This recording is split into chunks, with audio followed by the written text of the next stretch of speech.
I didn't know you were such a slacker. Salutation, darlings. Azorwing here, bringing you some more Genshin Impact. Last time, we learned that there was something mysterious going on with a quicksand trap in the desert. So this time, well, let's go find out. Also, little side note, I love going to areas where it used to be the edge of the map, and it's just like you look out and you see Natlan. It's like Fontaine's off in that direction, though you can really only see the tree. And then these tiny little rocks way off in the distance. It was the... oh my gosh. The new Leeway area. I say new, as if it hasn't been months. Ah.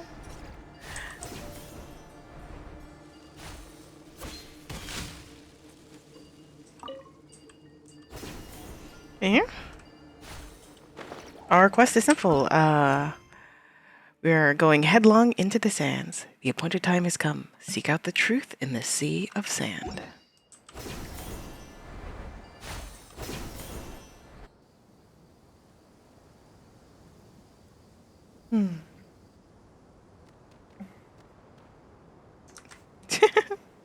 Take a moment to come into existence. That's Genshin for you. Looking at the map, we should be getting close. Speaking of which, the closer we get, the more Paimon's heart feels like it's beating out of her chest. Must be jitters of excitement. Excitement. Yeah, sure, that's it. Oh look, it's Mary and the others. Everyone's here bright and early. They must have set out last night. Yeah, the desert's a pretty harsh environment. Better to travel at night and beat the heat. Hey everyone, we're here! Ah, right on time. Looks like the desert's treating you okay so far. You don't need to worry about me. It's not too hot yet, and I'm properly hydrated. All right, we're just waiting on the two people Miss Layla mentioned, and then we'll be set. What about Jur? He's staying behind. If we don't make it back after a certain time, he'll be in charge of rescue operations. You can count on me. How long is...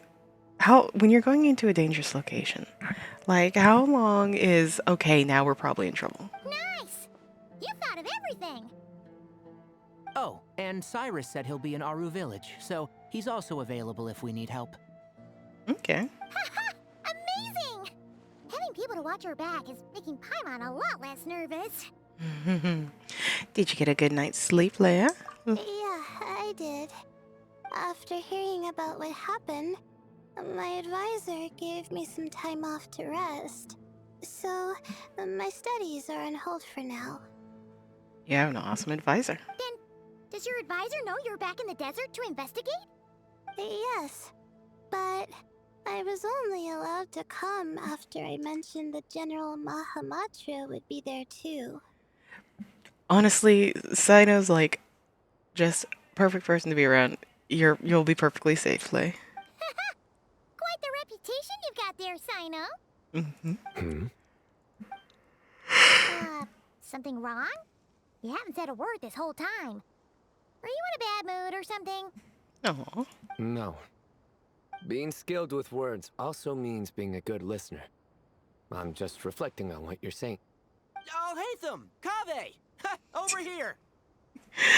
I'm guessing he sensed a joke incoming. And the... I was just setting up a brilliant... I knew it! Yeah. I'm sure you'll find another chance. The important thing is, our scribe and our renowned architect are here at last. Ah, yes. The two... As I like to call them husbands. Ah, yes. What is it? They're two characters that argue, that are just so argumentative that they've, like, they're instant exes. Like, congratulations, just I praise. But wait, why am I renowned and not him? He's just as famous as Sino, Dia, or Nilu. That just means your level of fame is even greater. How could a lowly scribe hold a candle to you? Okay, Alex, I'm just flirting out loud right now. Lowly scribe? Please. All those strings you pulled to get those new books from the House of Dana? What do you call that? Also, Kaveh not accepting him being called a lowly scribe. Borrowing. Anyone with an employee ID can do it. Uh-huh, yeah. The House of Dana bends over backwards for just anyone, does it? Send a report to Lesser Lord Kusanali then. Let her know someone at the Academia is abusing their position. Hey! I never said abusing. Impressive verbal sparring, as always. They keep each other sharp. Beep, boop, beep, boop. Oh, hello to you too, Marak. Well, looks like your assistant is raring to go, Kaveh. Hmm.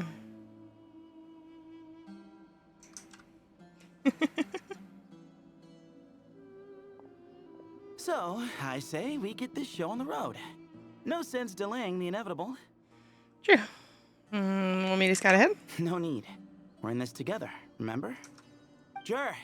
This is the entrance, yeah? Yes. Perfect. Then, if we're all set, let's get moving. Let's go. Headlong into the sands.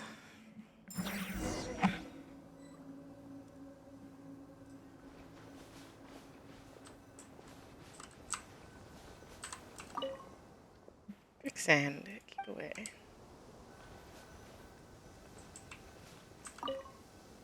I hope everything goes well in there. I've got your back from out here.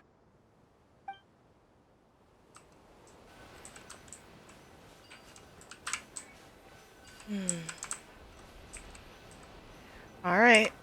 Let's go into these unknown ruins.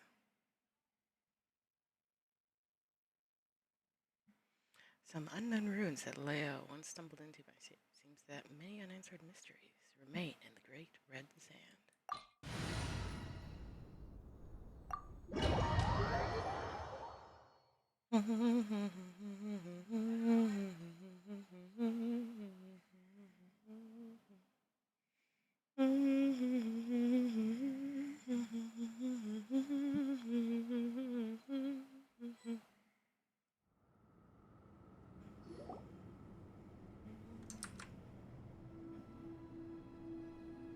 Jesus. We fell from up there. Paimon's mouth is full of sand! Ugh. So that's what falling into quicksand feels like? You should have kept your mouth shut, Pi. If this was quicksand, we would have struggled to breathe. No. I think this was regular sand, and we didn't sink into it. We fell through it. Into this place. Agreed. In other words, sounds like a you problem, Paimon. Haha, very funny. No, wait, Paimon's the only one. Ha! See? I love these two. What? I'm the only one with sand in my shoes? Yeah, right. This place, it looks kind of familiar.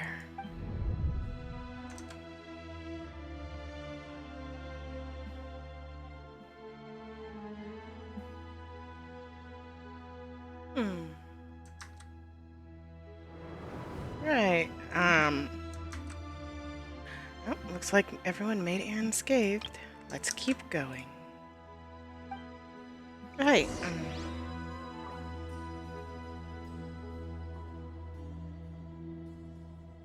one chick. Oh, one chick. Jesus. That we survived a fall of that magnitude.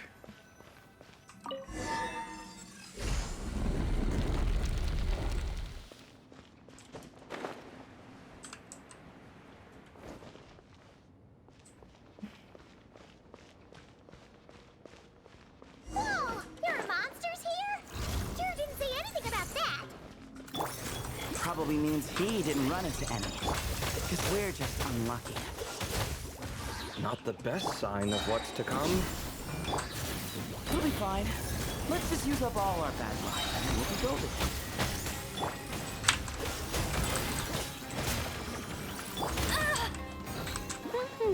That's cheating! Try not to enjoy this too much. Oh, so sorry. Cool it.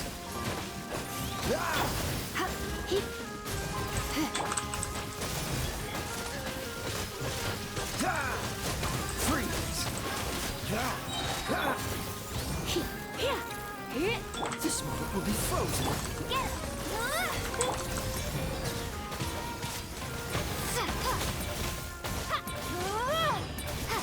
Come a little closer.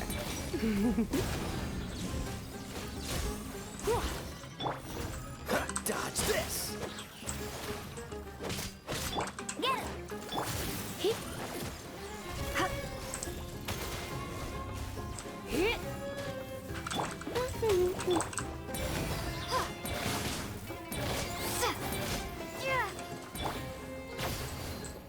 What's the hurry? Freeze.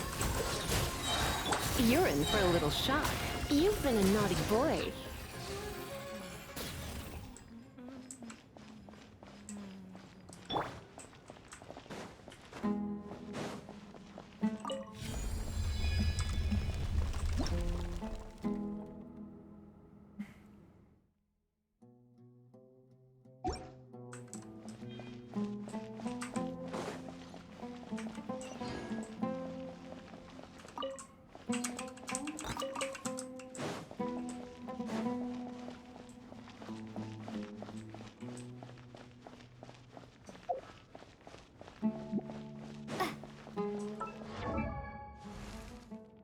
The hell is her name? It's bothering me. Nefer. Okay, so I did remember her name. Yes. Oh, we saw a little cat just for a second there.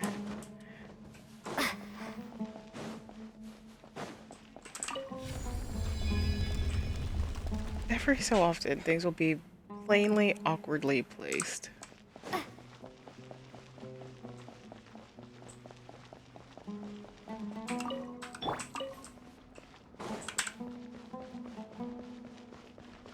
Yeah, I'm pretty sure that this is the temple where Nefer received her box. There's nothing there.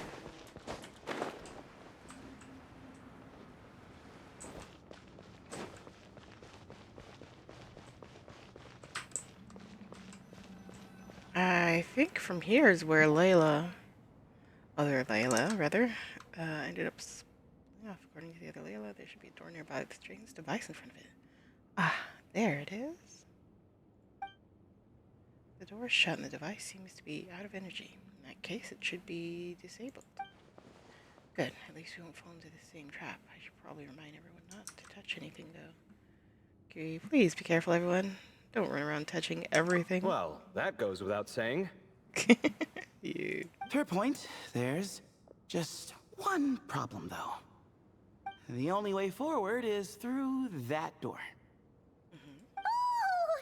Is it time to hunt for a key? Paimon loves this part. I love menageries of characters. Don't worry. With our adventuring experience, we'll find it no problem. Let's get searching.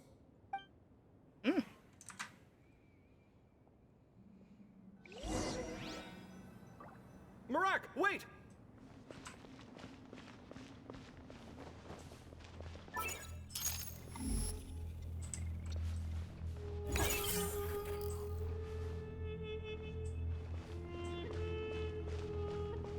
Look at little Marak. Yep. Something over here? Marak seems interested in these jars. Go smash them. Ah, well, we would hate... Oh. Marak, this isn't really your old home, is it?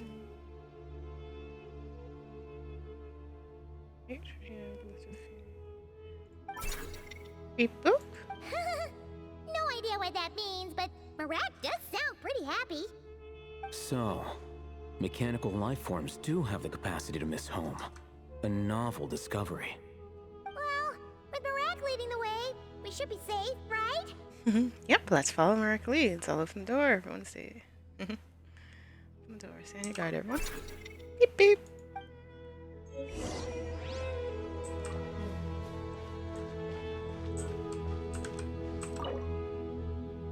A way opening key.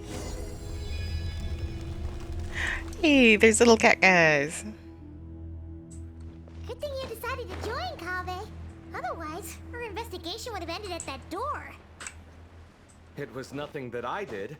You should thank Marak instead.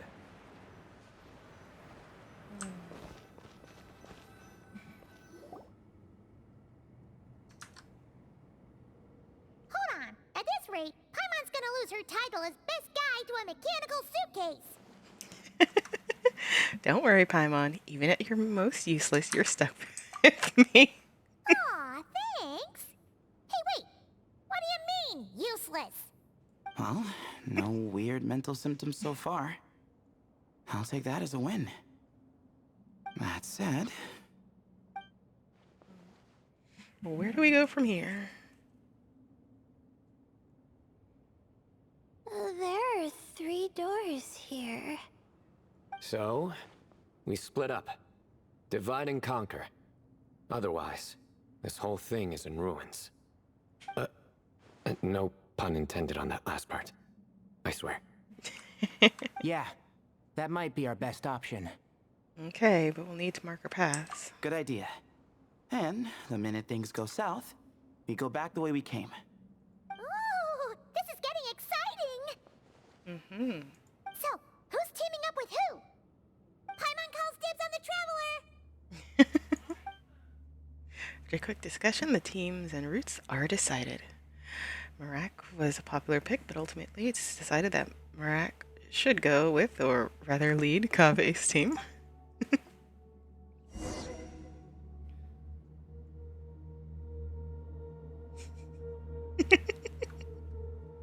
We're all losing to the most precious suitcase. Okay, so Tainari, Sino, and Sethos are heading This takes me back.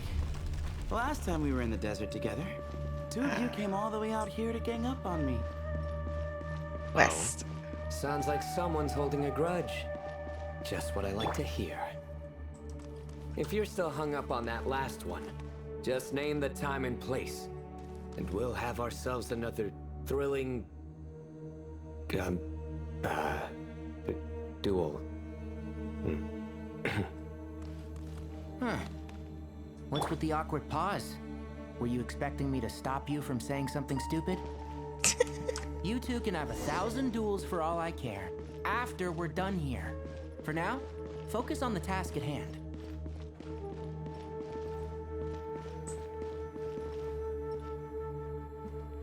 This chamber is huge. I can't even imagine what it's used for. Oh, What's wrong? I seem to have stepped on some kind of stone slab. Huh. There's a pattern on this, but it's hard to make out with all the dust. Huh? Look! The shape seems to match the markings on the ground over there. Let's slot it in and see.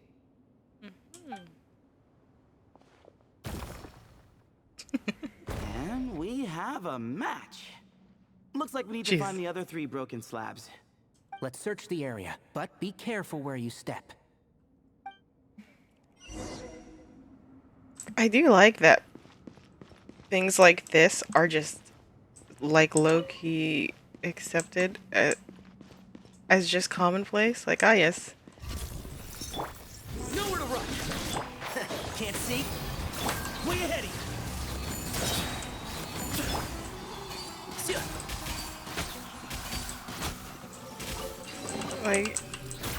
Like, oh yes, you might stumble across some ruins and whatnot. Keep up.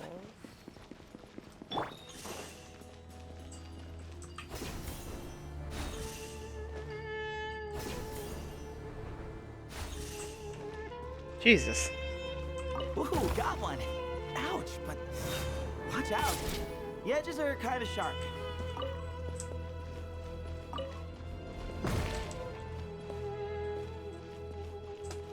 Two more.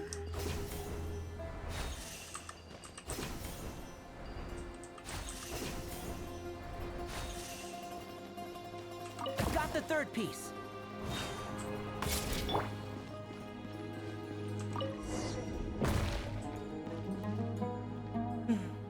We just need one more. Cat. Look, a cat. Could it be the same one Jer mentioned? I genuinely do not remember. I don't think we need to worry about startling him. He doesn't seem afraid of people. Yeah. If anything, it seems like he wants us to follow.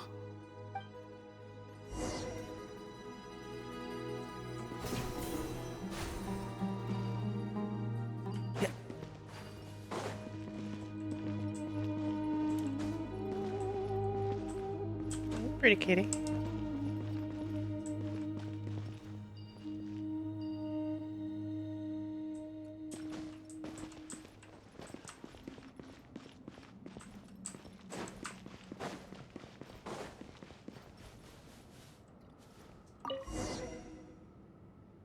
Oh, snap. Oh, he led us to the last piece. Who's a good kitty? I love cats. I never thought I'd hear you say something like that. You've clearly never heard how the professor talks to his tomatoes, then.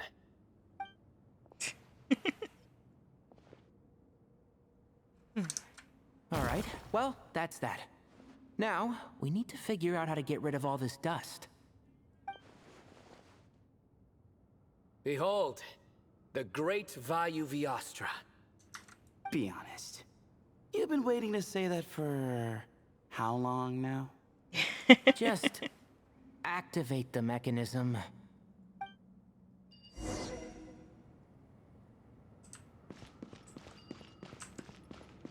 When in need of a giant fan?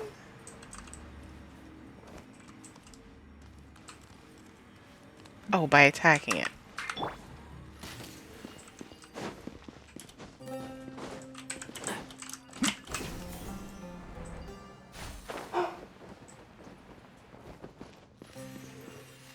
Yeah.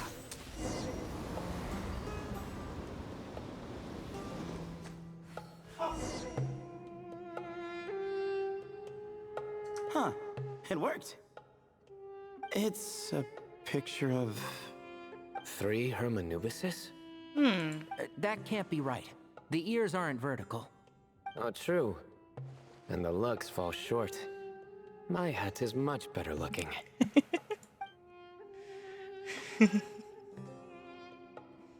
A goat, an ibis, and a crocodile. Oh, wow. Our botanist knows more than just plants. Riveting observation. I was just thinking. These 3 figures look a lot like the 7 pillars of King Deshret. That's right. These are our colleagues. Our what now? You sure about that? Just kidding. But what I meant by that is these were Hermanubis' colleagues back then. The middle one is the Goat King Hereshef, Minister of Ministers, the god Amun's most trusted chancellor. Records say he was the deputy king of the Desert Sands, chief among the 7 pillars. Someone even more impressive than Hermanubis? I wonder if that ever got his goat. Sorry, couldn't resist. Synode. Okay, that was a good one. Wait, really? I've No. got so much more where that came from. And the instant regret. Where were we? This is Sobek, the Crocodile King, captain of captains. As the name suggests, he was a valiant commander and had dominion over all weapons of war. And finally, this is the Ibis King Thoth, scribe of scribes. And the one who never met. Your memory's pretty impressive. I bet you're almost as good as me at memorizing cards. Did he manage archives then? Like Alhaitham? Wait, that's all Alhaitham does? I never knew being an academia scribe was such a cushy job. Well, that's how his friend put it, anyway. But it does seem like he has a lot of free time. Well, I don't know much about the academia, but I'm sure the Ibis King had more responsibilities than that. The temple's records say he represented the wisest aspects of King Deshret, inventing the desert script and arcane arts at his king's command. He must have been quite the impressive man then. Or creature, depending on how you look at it. Still, why are these three the only ones represented here? What about the other pillars of King Deshret? Maybe because the three of them were extra close? Huh. Kinda like us. Oh yeah! Maybe we should have someone inscribe us on a commemorative stone slab too. Or we could just take a picture. It would serve the same purpose. Anyway, no more distractions. Huh. Doesn't it look like there's writing carved into the corner? Huh. There is. And it's in the ancient desert script too. Looks like the Ibis King left you some homework. Give me a sec. I'll try and translate it. The ministers are unvirtuous. The scribes unwise. The captains unworthy. My end is not humanity's end. Hereby bestow upon you all the far side of eternity. Wait, so they went to Aru? It doesn't sound like it was their idea. The far side of eternity is said to be the final land of dreams for all desert dwellers. But if such a place did exist, wouldn't it also be an inescapable prison?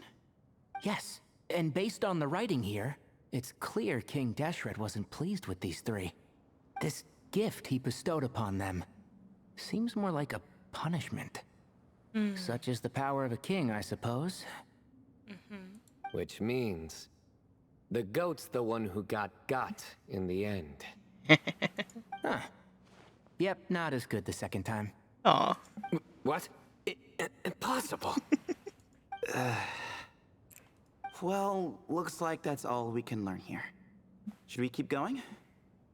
Yes, no time to waste.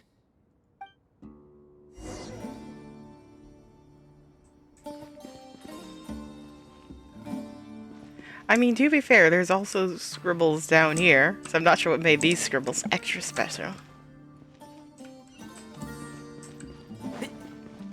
Keep up. A little earlier in a different part of the ruins.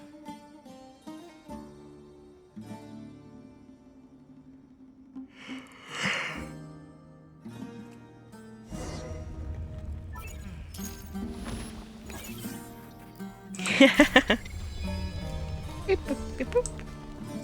Jeez, who knew a suitcase could be so fast?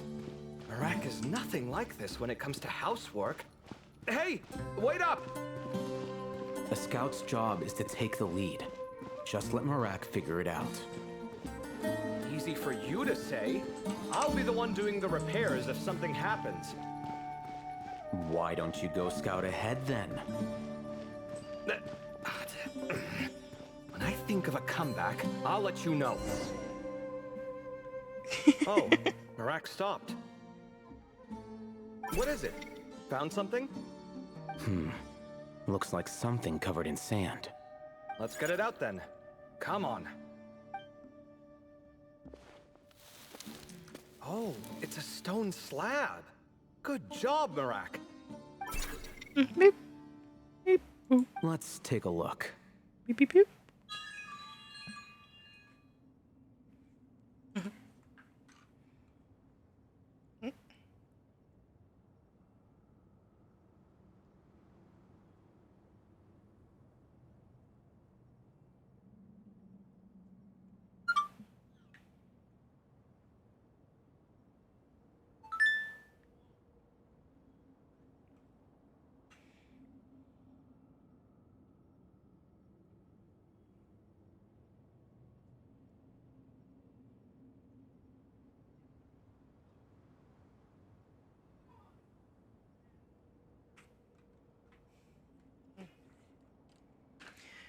Huh.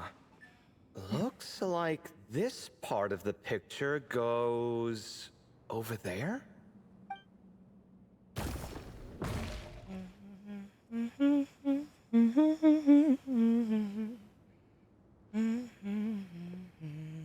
In that case, there must be other pieces.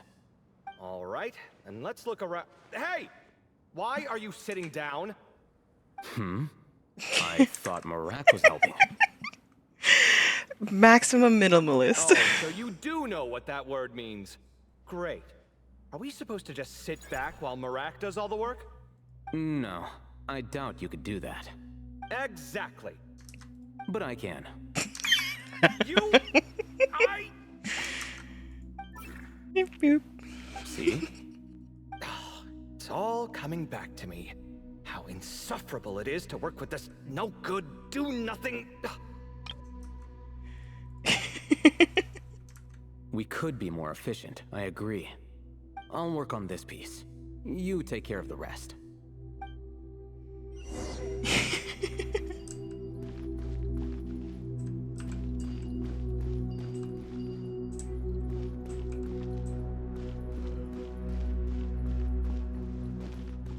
And Alhaitham does end up helping, of course. Found one!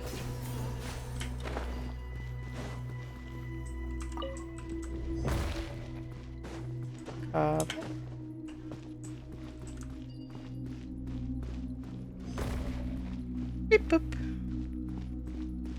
Good teamwork. Looks like we found them all. The pieces fit together like a glove. But we can't see what's on them. Turn around. Huh? Look. Ah. Oh, I've seen this before. It can create strong winds. Just what we need to clean off the slab. Come on, let's... Hey! Don't worry about me. If I sit here, I won't be in the way. Oh, you don't want to be in the way? Then sit right in front, so the device can blow you straight back to Sumeru City.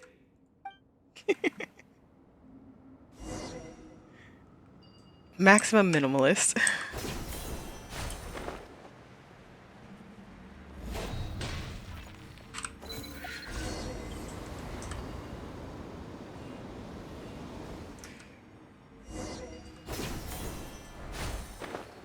Interesting. Done. Huh. That's one big cat. And there's a shattered crown. I think it's depicting some kind of story. Look, there's writing too.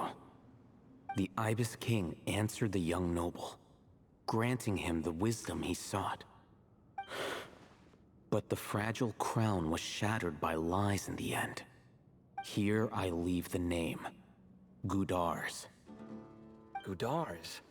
I've seen that name in a history book before. He was a young noble who sought to save his realm, and a king who once united the desert. That's right. Although his methods were rather shameful. During his long reign, he betrayed his family and the nobles who supported him, only realizing the error of his ways after his enemies left him nowhere to turn. But by then, it was too late. Seems like a common occurrence across history. Different people, same mistakes. It's an inevitable pattern, destined to repeat itself. The writing mentions the Ibis King, but a cat is depicted here. Does that mean... So far, what's depicted on the slab seems true to history. In which case, this cat is either a proxy for the Ibis King or a manifestation of said king himself. Exaggeration is a common method ancient records use to highlight a being of higher status. And as we know, Layla and Jur both heard the sound of a cat while escaping the ruin. You're saying the Ibis King, one of the legendary 7 pillars of King Deshret, is here, still helping those in need? I'm saying we can't rule it out.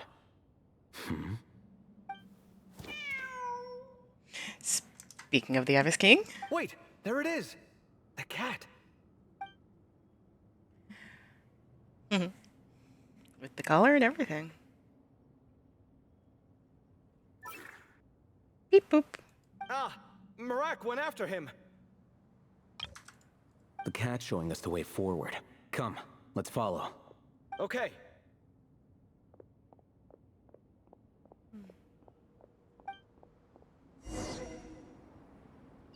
But yeah, look, see? It's even got the fancy little collar thing. The blue and red.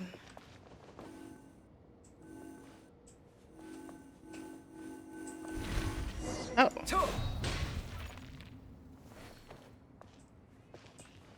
Hey yo, we got the Dendro boys.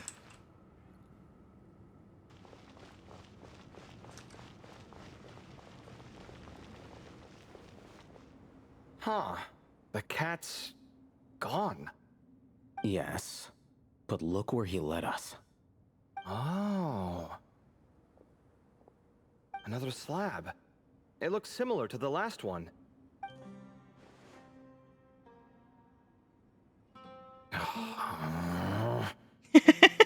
Oh, by all means, take your sweet time. Wouldn't want you to overexert yourself. The salt is real.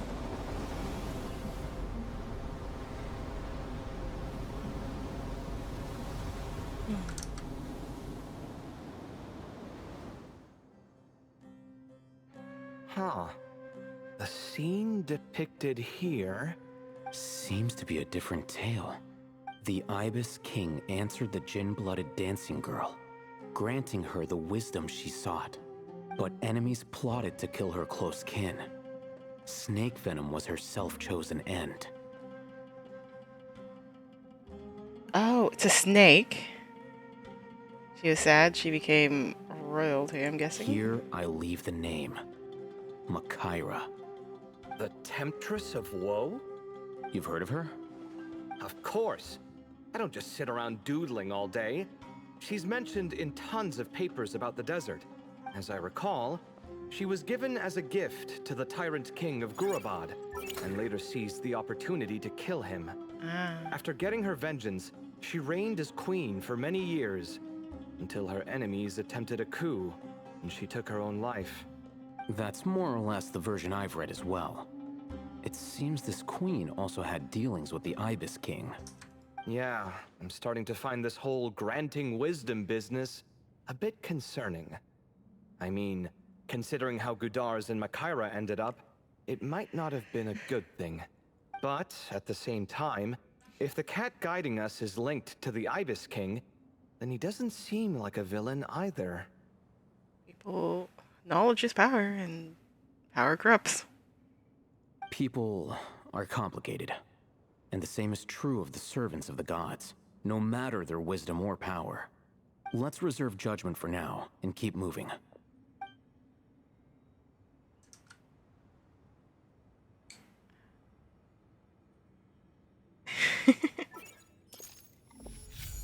Huh. A little earlier, in a different part of the ruins.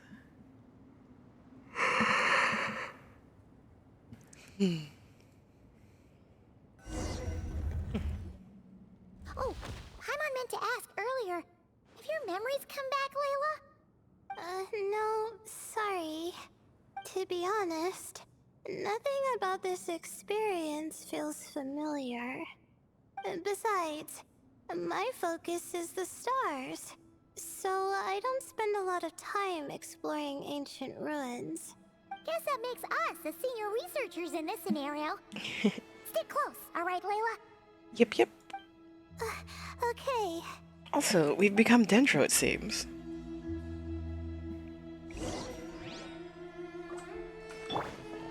We've become Dendro. Propagate! So we're heading south.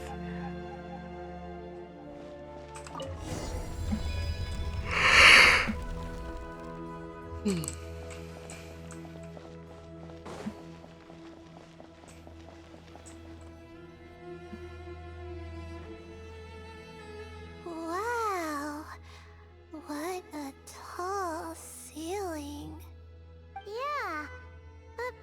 such a big place. It's so empty. Like no one ever lived here. Sure must have been boring to live in ancient times, staring at ceilings all day.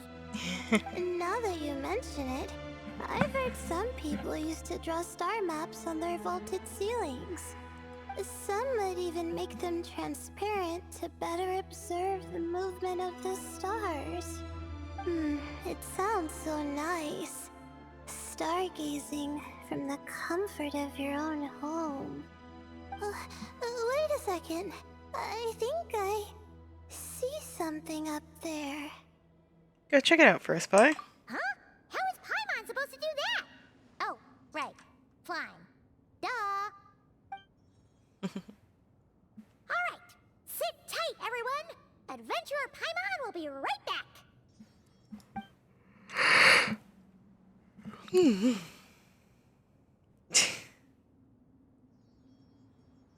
And Paimon actually does something. Okay. So, there's nothing super special up there. Just a couple of shelves, tables, jars, and scrolls. And a whole bunch of dust, dirt, and sand. You really want to search through all that stuff? Of course, the more dirt, the better the treasure. Well, when you put it that way. Come on then, let's see what we've got. Paimon's hoping for something super valuable. It's a little high up, so be careful. Thanks. I'll stick close. It's funny. She's like, the General Matcha Matcha will be there. Meanwhile, Layla goes with us.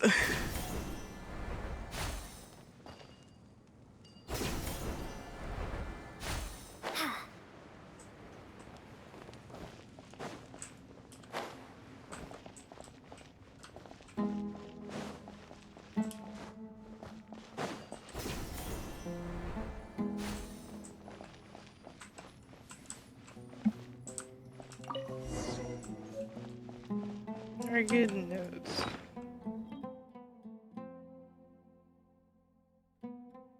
Notes salvaged from all over the ruins.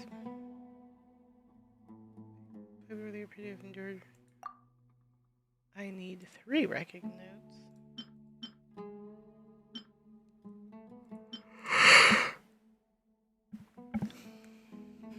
Who knows what information it contains?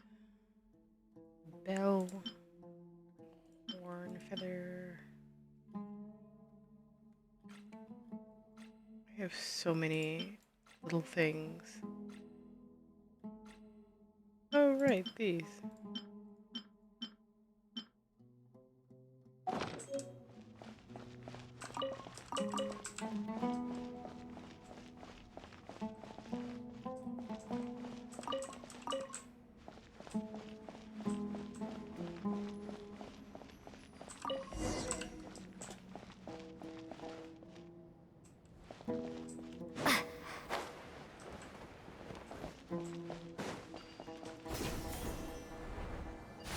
Oh, boo, I was here earlier.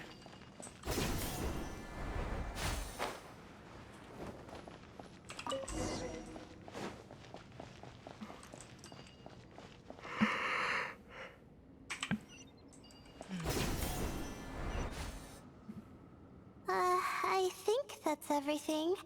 Most of the documents are in the ancient desert script, except these ones. These seem old as well, but the handwriting makes them stand out. And there's dates on them. Right! Let's arrange them in chronological order before we read through.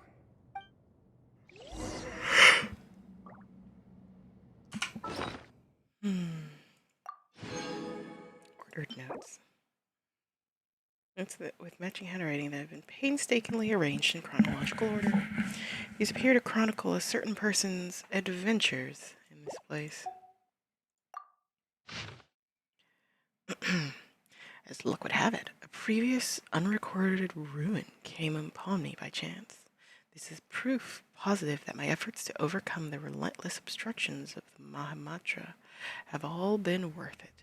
The Academia's aversion to the desert has grown to comedic proportions. The unknown is our playground, while the Akasha shackles us. And those who hide behind shackles, what is it exactly that they fear? I won't be leaving this place anytime soon.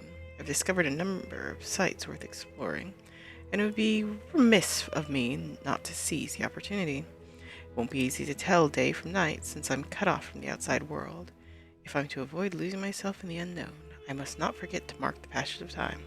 Recorded on the morning of the 10th of May.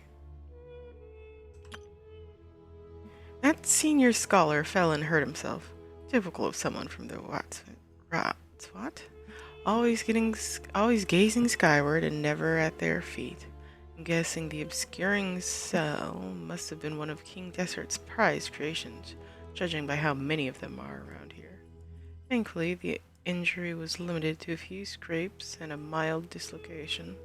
After I popped the bone back into place, I had him lie down and rest. The whole thing will set us back a while, but perhaps that's not such a bad thing. For those like him who like the skills, doing nothing may be the best contribution they can make. Oh wow, shade. As I was treating him, he brought up that tired old topic, asking me to join the Darshan. Once more, I firmly refused. Mediocre students find safety in confining themselves to a single field. But what good would that do me? It's only been a few days, but I've already made significant progress. There are numerous writings here about the 7 pillars, each one captivating and exciting in its depth and detail. Now that the senior is no longer holding me back, I can finally work at a faster pace. Recording on the morning of the 13th of May, so 3 days later. The appearance of the Ibis King was a pleasant surprise, though not as pleasant as one might expect. He's a skilled storyteller, but he loses steam once it's clear his listeners aren't fooled. That said, there are elements of his tales worth investigating and verifying. Though he did point out the exit route, in his current state he can't really intervene. And I can tell he's putting on a front and isn't all that friendly towards me. But that's typical of people who care about their status. Since I need a bit more time, given how big this place is, I suppose we'll have to put up with each other for a while longer. Besides, isn't mutual dislike a positive emotion in those who can't get along? In addition, saving that senior was definitely the correct decision. Oh, I nearly forgot. Recorded noon on the 16th of May. My supplies have run out. Unless I wish to die here, I have to leave this place. I still refuse to accept anything from Thoth. People like him who only talk benefits and never mention the cost are a dime a dozen at the Grand Bazaar. Of course, for anyone after me who falls for the temptations he offers, remember this at least. Do not trust the Ibis King. Recorded on the final day. Zandik.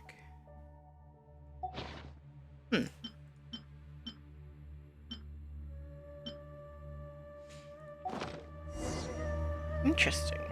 Okay, now let's take a look.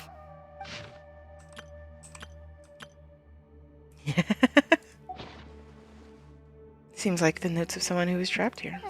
Maybe this person fell in by accident, like Mr. Jur and me. Yeah, maybe. But they don't sound super worried about their situation. So, either this person's an ace adventurer, like the Traveler, or some kind of super optimist. An optimist, huh? Oh, I wish I could be that sort of person. Well, blind optimism isn't good either. Besides, you have your own strengths, Lay. That's right! You're detailed and passionate. Great qualities for an adventuring buddy. Mm-hmm. This optimist seems super obsessed with exploring every corner of this place. That could have gotten them in big trouble for all we know.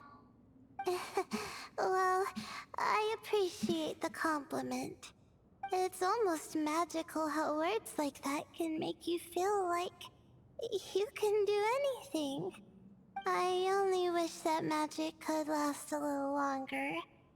Until I figure out my new study topic, at least.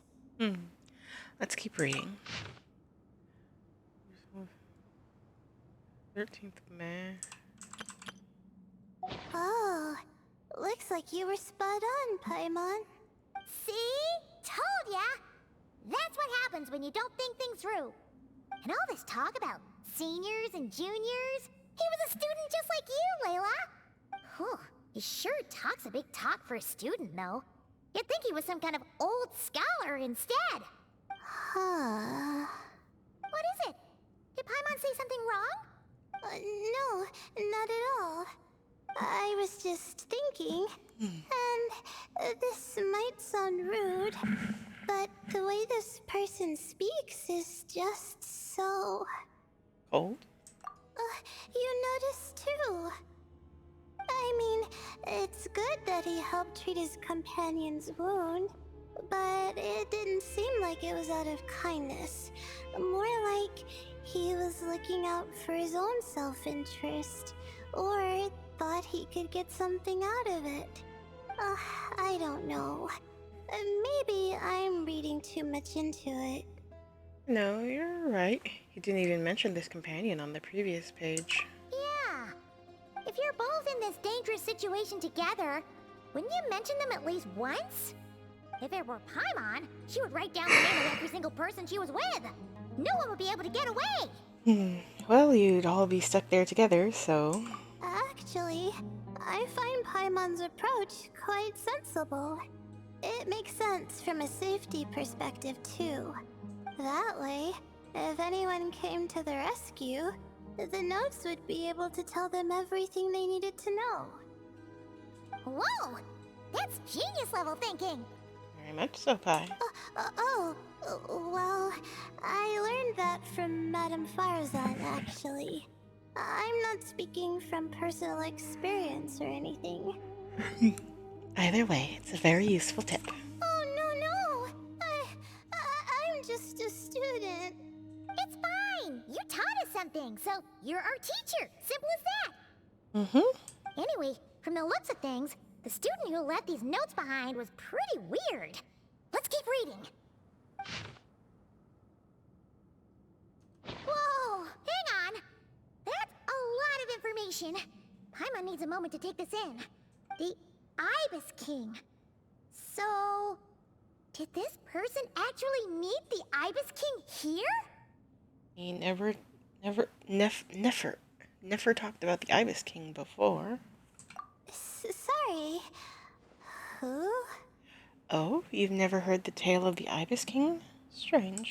Jeez, not again! Stop teasing her, Traveler! You know she was asking about Nefer. Anyway, Nefer's, a friend of ours. And she's mentioned the Ibis King before, but not in much detail. Paimon, being subtle. Paimon handled that pretty well, actually. She managed not to spill any of Nefer's secrets.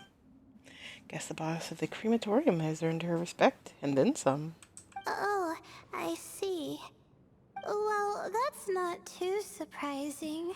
Most people in Sumeru know about King Deshret, and most in the academia have at least some knowledge on the 7 pillars. Legend has it, King Deshret ruled the desert at the head of several wise retainers, guiding their people to pursue the limits of wisdom. He also left behind treasures for future generations, which continue to be relevant in nearly every research discipline. Now, this message indicates this student and his senior were rescued by the Ibis King. But to think it's possible to meet him in a place like this... We don't know when these notes were written, but didn't the 7 pillars disappear a long time ago? There's something else that's odd. The Ibis King's form. Yeah, the notes made it sound like his powers were restricted. Also, the mention of this form? What is that supposed to mean? I'm not sure. Let's keep reading. Yeah, the appearance of the Ibis King. Oh, this is the last page. There's even a signature at the end. Well, sounds like they made it out. Guess it was a happy ending after all. Sure hope so. Wait, but it says, the Ibis King cannot be trusted. Huh. Our friend said something similar. That the Ibis King was a liar. And the notes did make it seem like something wasn't quite right with him. Maybe he wasn't one of the 7 pillars at all, but some kind of con artist. Thousands apologies, emit Lord. Paimon meant no offense. Paimon's words do not reflect the words of the group. What's that supposed to mean? I think Paimon raises a good point.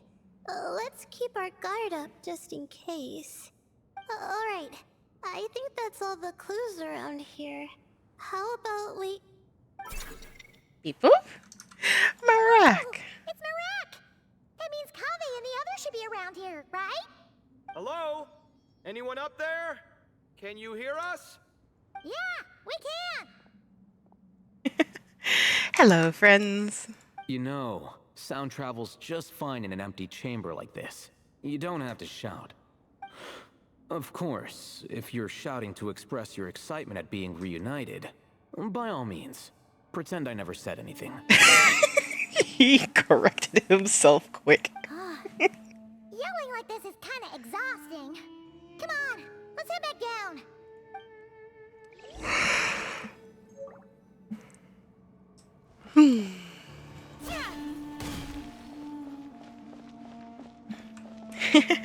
Dendro boys.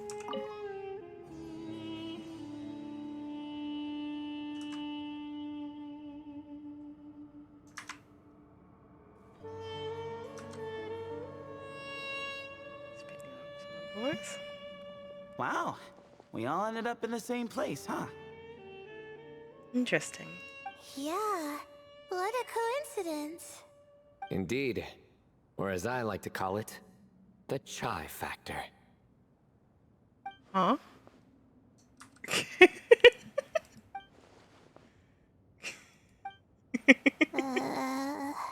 This one went over my head.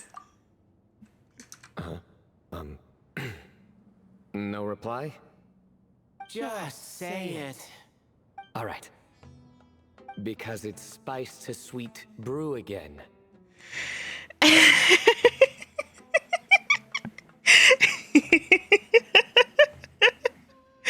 Ah, yes. Nice to meet you again. Oh, hey, that's a new version. A new version. He knows. Wait, what? You've never heard that one?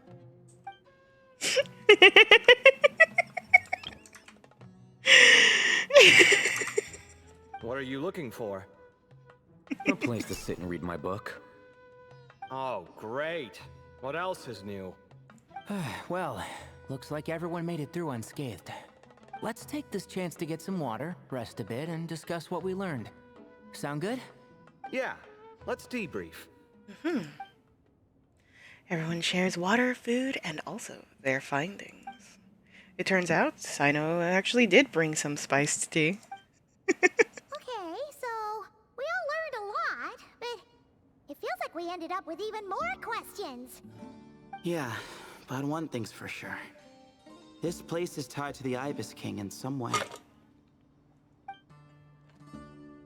Hey, Sino. You're the current representative of Hermanubis. Can you call him up for a sec? Of course. Just let me sense his presence.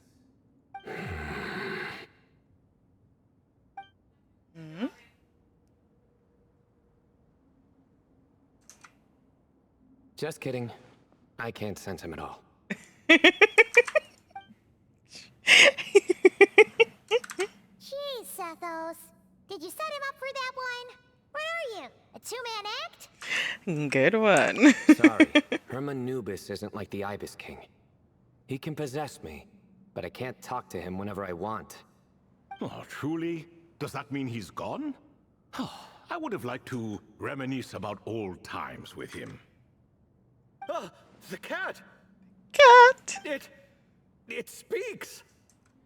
Coffee. Of course it speaks. In fact, it is not an it at all.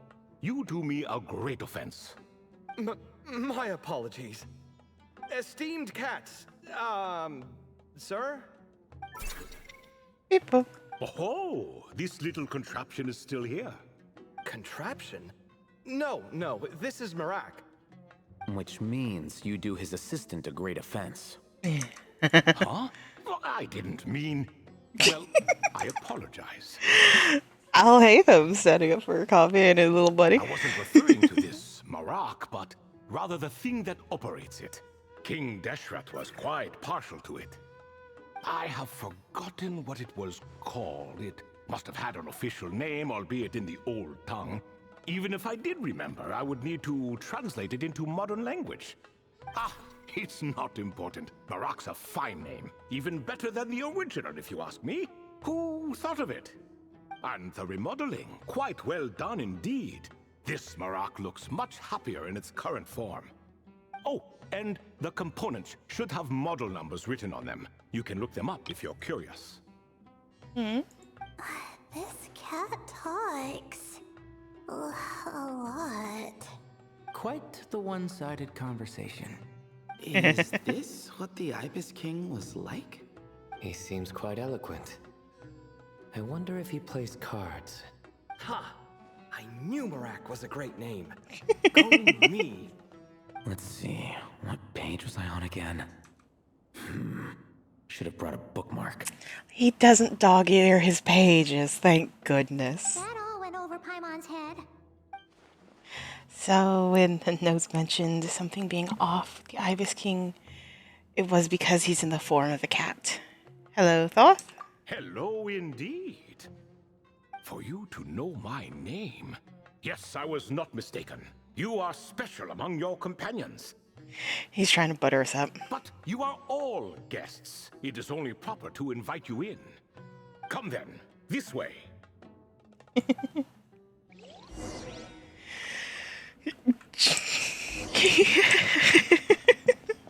Jeez.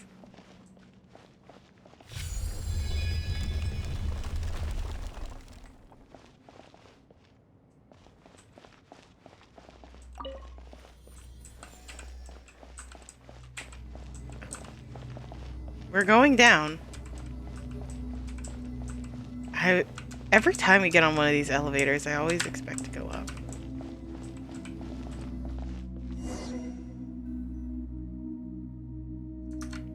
Cat.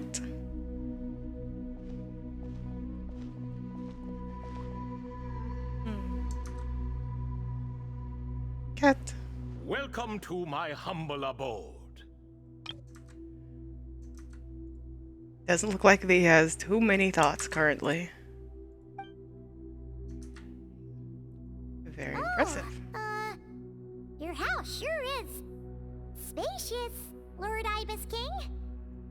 I fear it's not quite what it used to be. In fact, it has long ceased to be my home at all. It belongs to the descendants of the cats I once raised. Such adorable creatures, aren't they? Take the one I'm borrowing here, for instance. A chubby fellow with such lovely fur. Anyway, tradition dictates that a special guest such as yourself be presented with a gift. Alas, it's a first-come, first-served basis, you see. I fear with the passage of time, none are left. What? So the treasure's gone already? Treasure, you say? Not an inaccurate description. Gifts and treasure. Are you talking in a literal sense? Yes, and no. I have the power to grant gifts inaccessible to the masses. The only requirement is answering a question. Not a bad deal, yes? Of course, my questions were given unto me by King Deshret, who in turn received them from the Mistress of Flowers. There are 3 and no more. What causes our rise and fall? What obliterates love and hate? What determines truth and falsehood? 7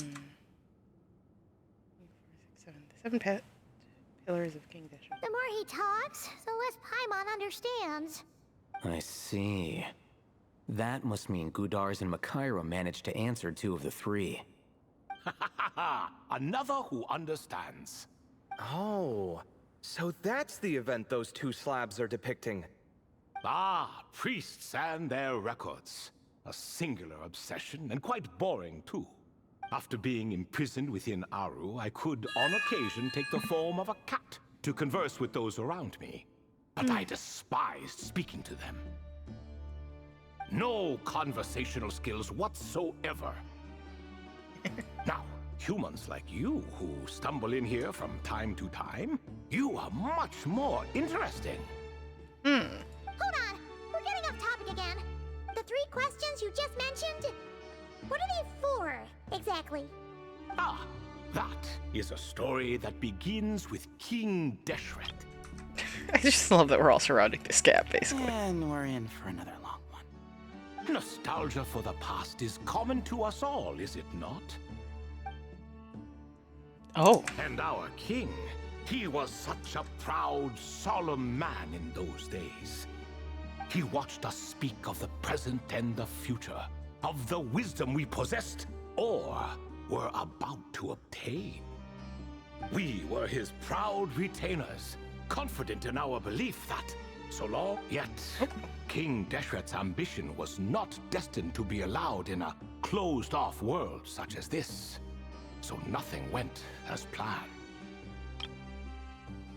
We were his proud retainers, confident in our belief that, so long as each one of us used our abilities to the fullest, progress was inevitable. In fact, from the beginning, there were signs an outcome of this nature was inevitable. Because although there were 7 pillars, one was forever absent. Al-Ahmar would insist the Dendro Dragon Sovereign was one of us, but the dragon herself rejected that idea. Interesting. Huh. Like a card you can never seem to draw from your deck. More like a card that was never in the deck to begin with. Alas, that's just who Al-Ahmar was. There was nothing we could do about that. And I always preferred chess to cards.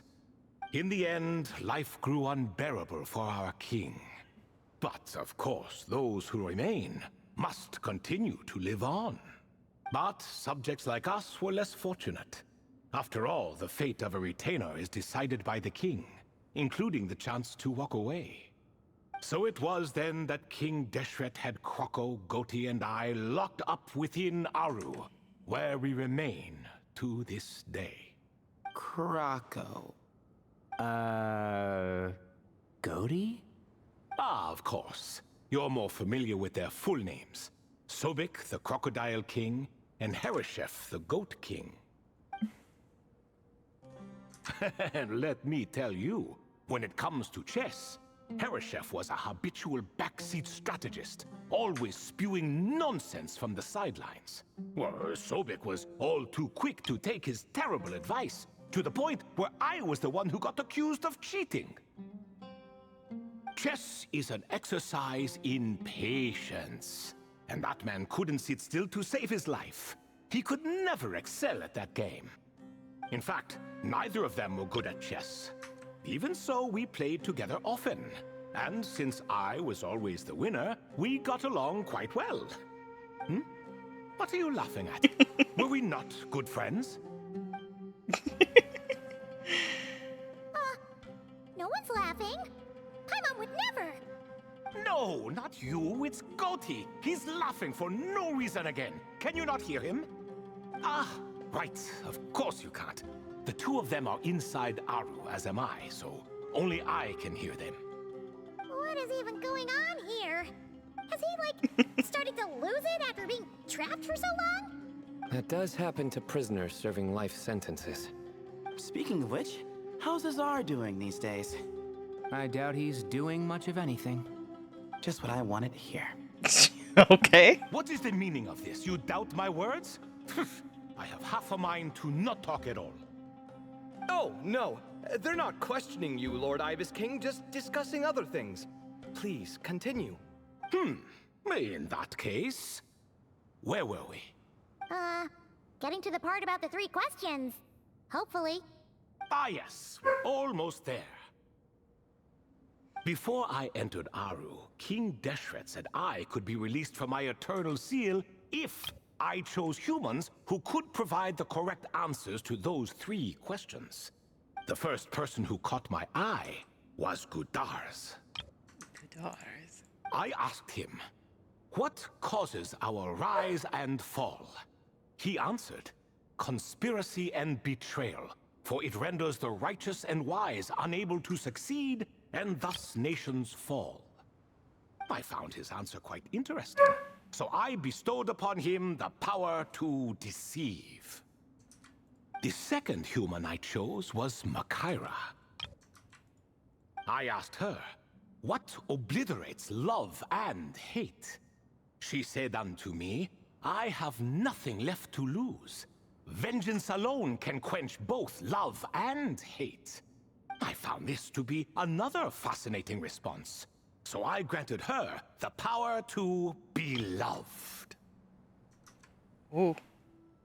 But both of them ended up... Now then, young one, riddle me this.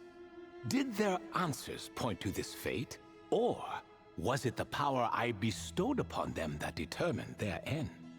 I'm just an observer who doesn't understand their circumstances, so I can't answer. A clever reply. I do not wish to comment either. It is all in the past at this point. My only wish was for their answers to be acknowledged by King Deshret's rules, and bring me one step closer to freedom. As for the final person, her fate remains to be seen, so I will not reveal her name.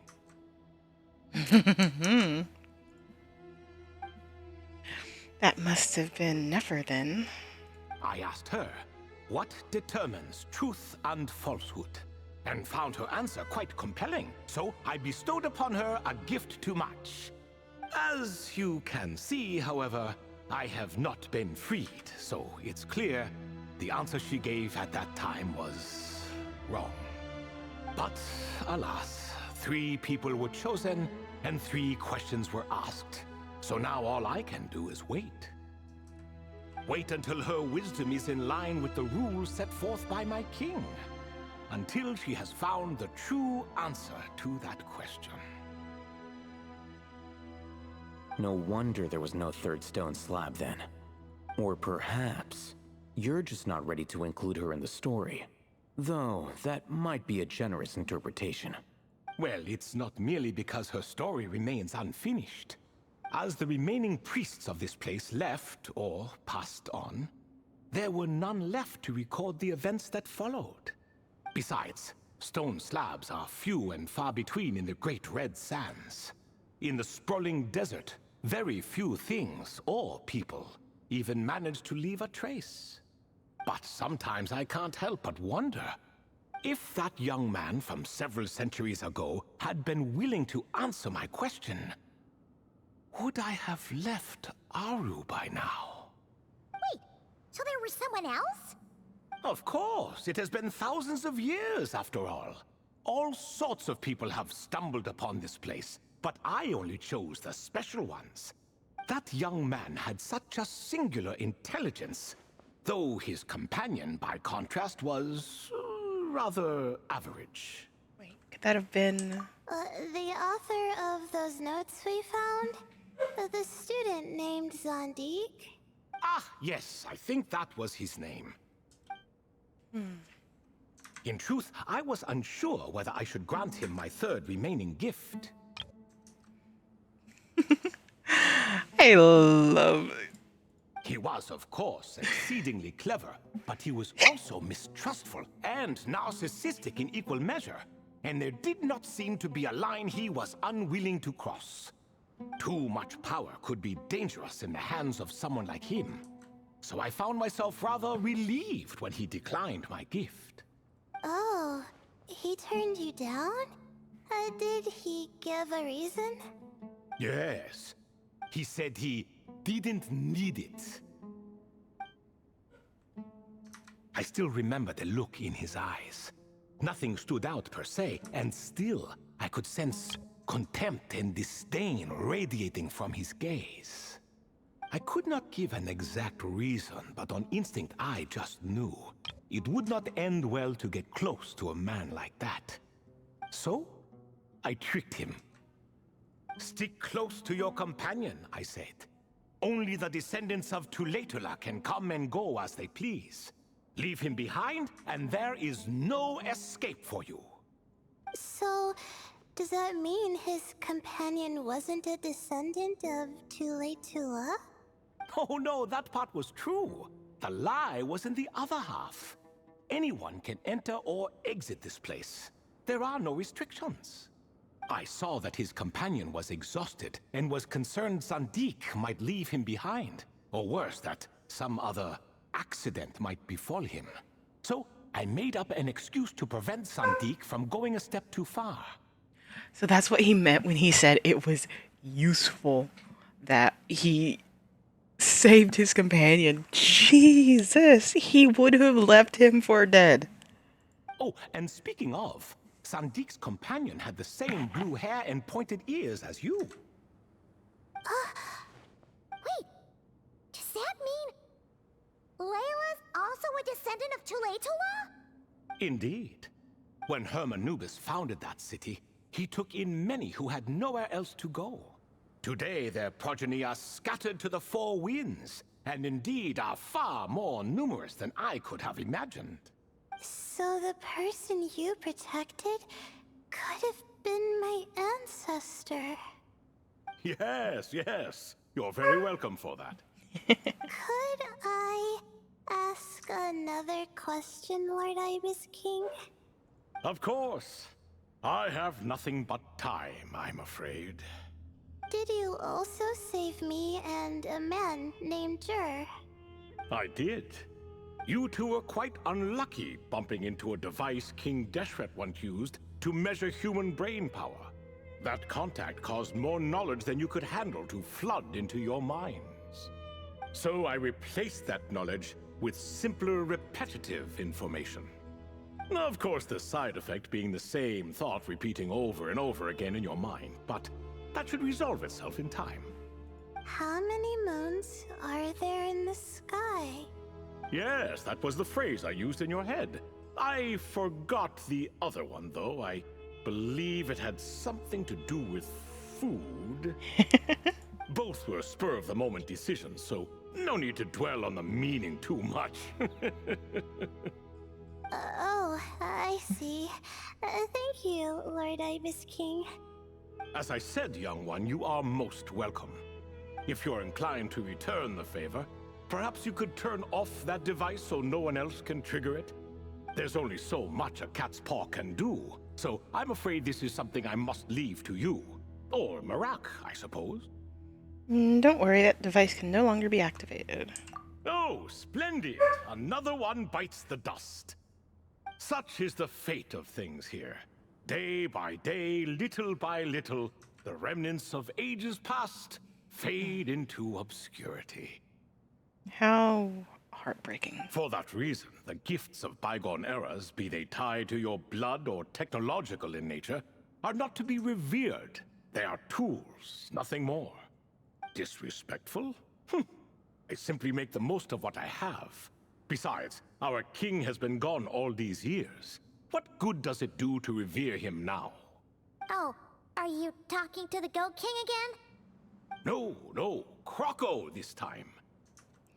He's pestering me for another game of chess. Says he wants to even the score. Wishful thinking, if you ask me. If we counted one push-up for every loss, he'd owe me 300,000 by now. Of course, that's just a rough estimate. I've never kept count. And you know that you've played over 300,000 matches of chess with him. Dude. It appears that's something you like. Being someone unable to be defeated. I suppose so. All right then. Time for me to extend my winning streak. And for you all to head home. Best of luck to you.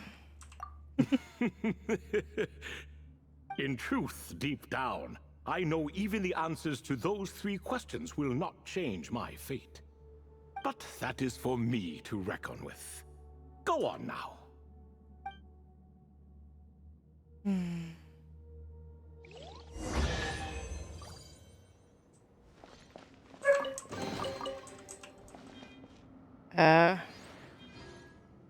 Basically,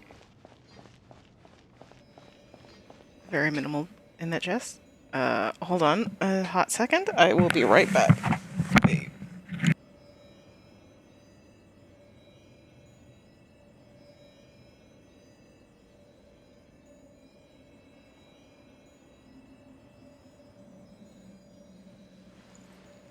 Uh, uh,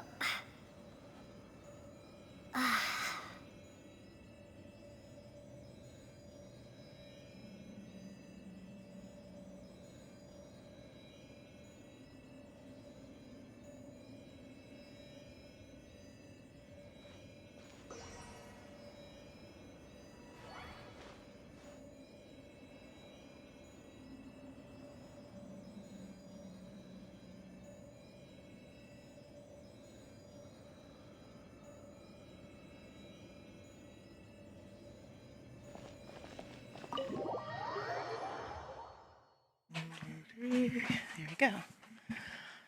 Ah, yes. Dog wanted my attention once again, as he tends to do, and the weather is just wonderful outside. It's raining, and not like the worst. Honestly, the more rain, the better, as far as I'm concerned. It's like, Excuse me. Do you even know what time it is? I've harvested 3 crops of tomatoes while you've been gone. You're exaggerating, Professor. I'm making a point. There's a difference. The sincerest apologies for keeping you waiting, Professor Cyrus. our mistake. Please accept our apology. See, that's what I call manners. Now, are any of you hurt? nope. It went way smoother than we expected, actually. I presume the investigation is complete then. Come, tell me all about it. Well, we met a cat. Oh my, did you Oh. luck out? If you've read the work from the Vahumana Dashan, you would know that the Ibis King has, well, let's call it a mixed record. Perhaps he softened up a bit in his old age, and that's why he chose to help you. Or perhaps he just didn't have a good enough reason not to help us. Beep boop. See? Marak agrees. How do you even know that's what Marak meant? That could have just been a happy noise. In any case, there's a lot to be happy about. We figured out what happened to Layla and Jur, and there were some unexpected takeaways too. Yeah, I never expected to learn about my ancestry. I've always thought of myself as just an ordinary student. I never would have even considered something like that could be true. Come to think of it, our ancestors might even have been friends at some point. Huh? You're right. Maybe I should take a trip back home to see if I can find any records about that. Oh, I was just throwing that out there. I wouldn't want you to go to the trouble. It's fine. My advisor gave me a break, and I still have a few days left, so... Oh, wait. My study topic. I haven't made any progress at all. No. I need to focus on that instead. One thing at a time, Layla. Right. Couldn't you help her, Professor? Huh? No, I could never. Me, you say? I'm from the Spatamar Darshan, and I don't think that Nephis or Zahahadi researched the stars. All I have to offer are my homegrown tomatoes. Although I suppose it's not impossible. I can ask a few old friends to recommend some interesting topics. You really don't have to. It sounds like a lot of work. Hardly. A few passing questions while we water the plants? It's no trouble at all. Thank you so much. Of course. Now it's getting late, and you all must be tired. Let's wrap things up here. Some say desert nights are the sun taking mercy on us after the heat of the day. So, let's leave while she still feels merciful.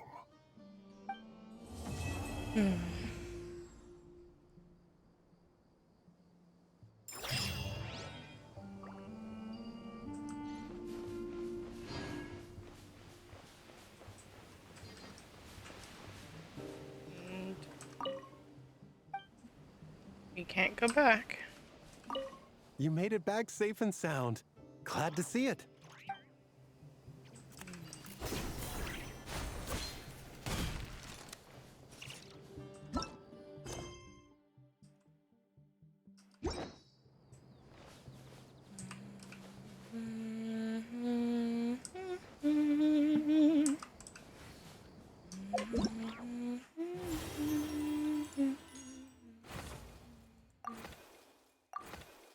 And that's it.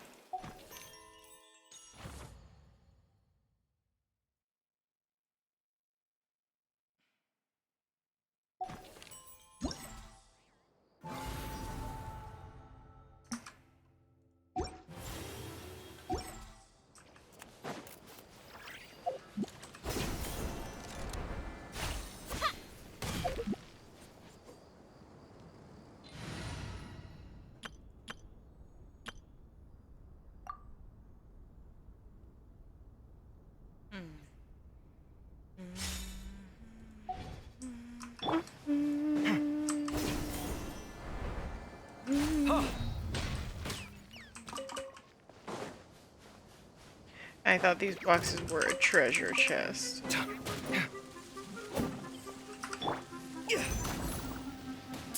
did I? You know? Not too far now.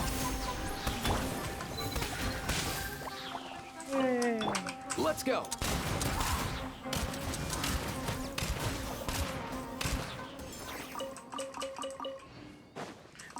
Low key, I do love that he's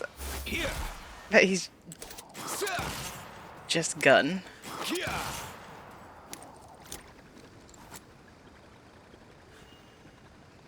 He's just got a gun. Anywho, let's see. Let's go take care of these. I'm so glad I already did the combat challenge because I am not feeling up to fighting. Also, I have things to do and that could easily take me an hour. Like, trying to figure out the best team combination and properly executing on that. So difficult.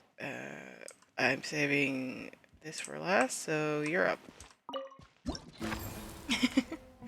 Speed, altitude, and arc. While puzzle pals move on a more or less set trajectory, you can control their speed and jump height to reach unexpected locations.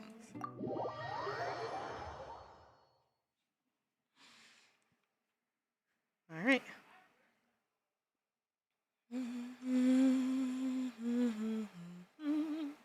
I will say, the little Ibis King thing feels very...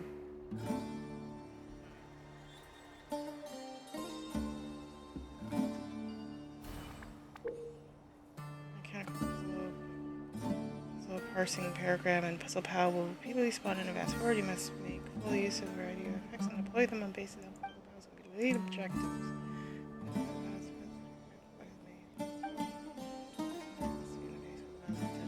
Temporary speed boost.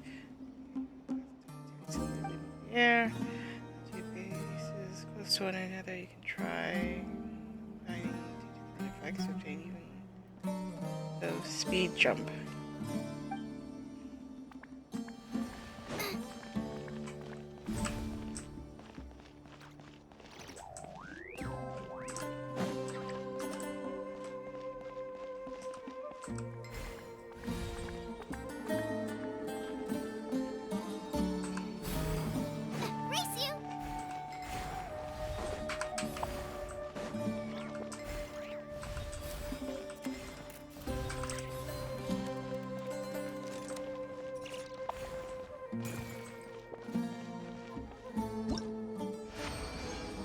Okay.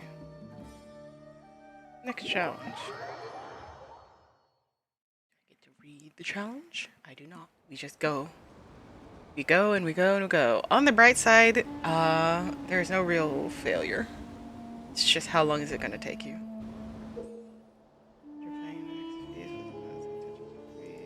Cool. Currents will blow puzzle pals away. Tries over them. Lots of trees by one.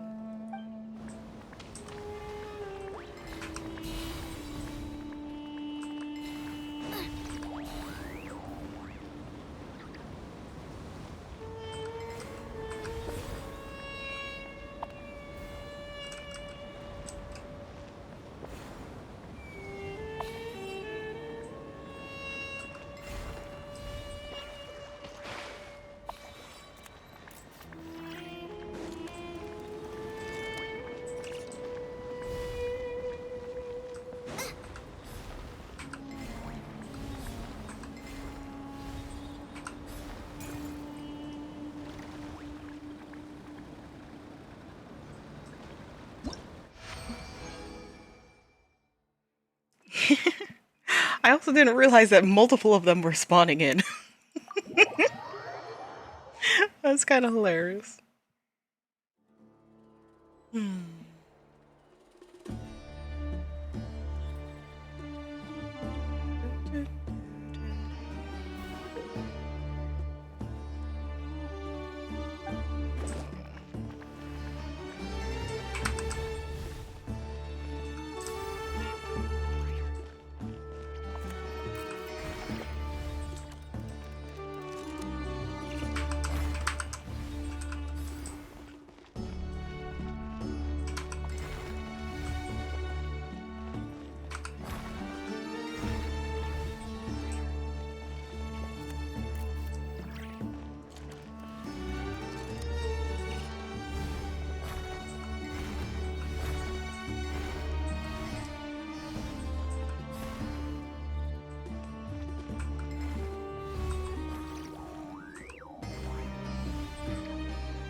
Okay, that took a bit more fiddling.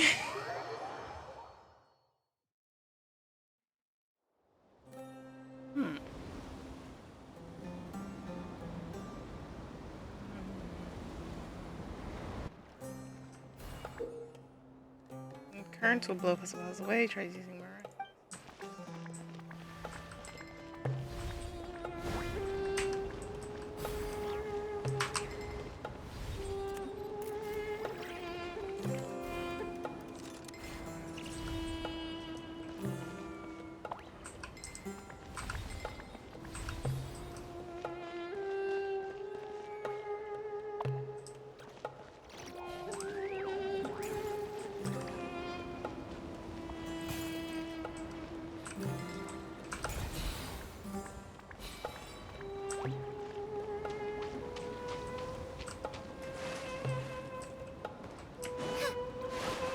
Nice.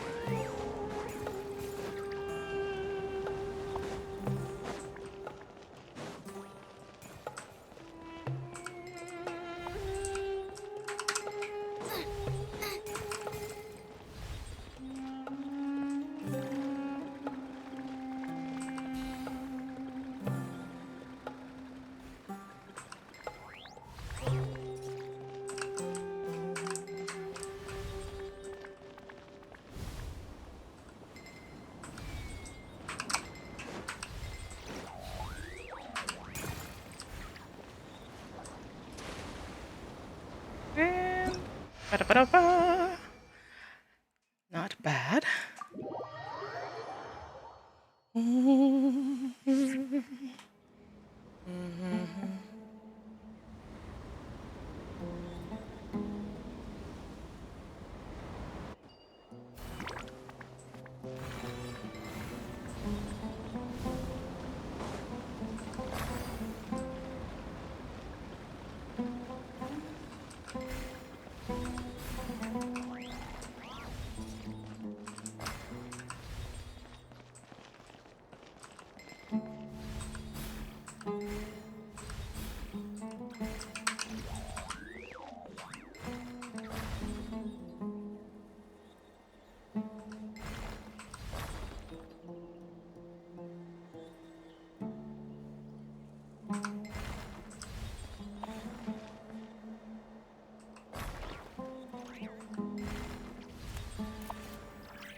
If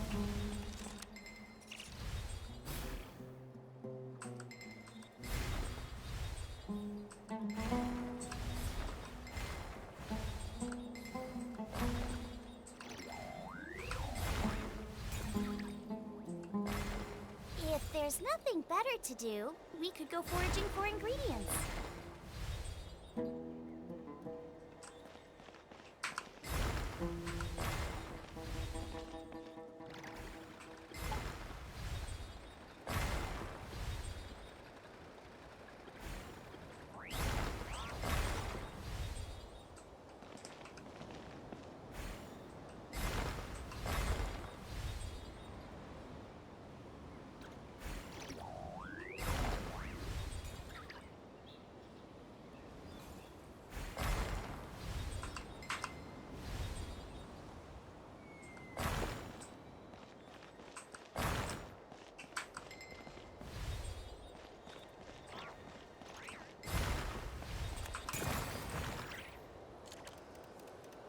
There we go.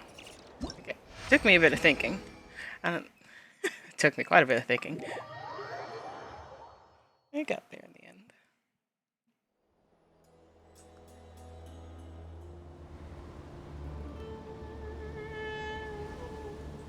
As always, we continue on.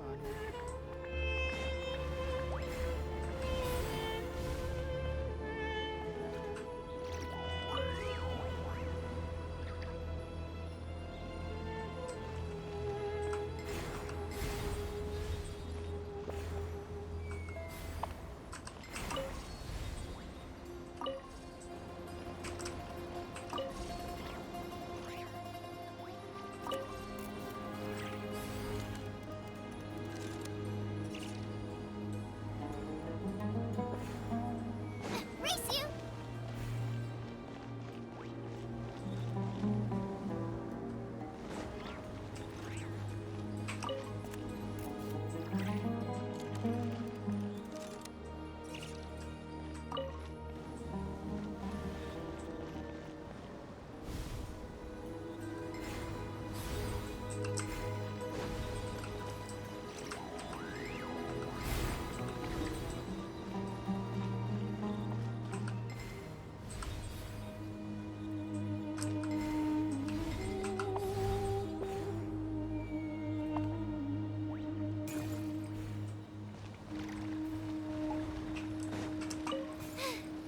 Now I got stomach cramps.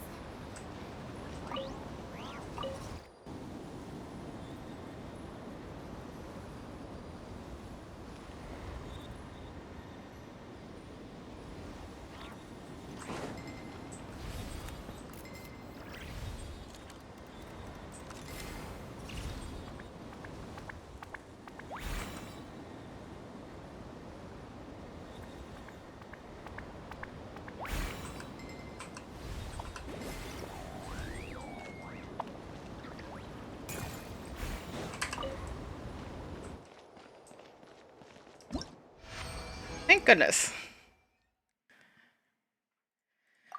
Bit of finagling again, but got there in the end. Did I choose retry?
I don't want to do it again.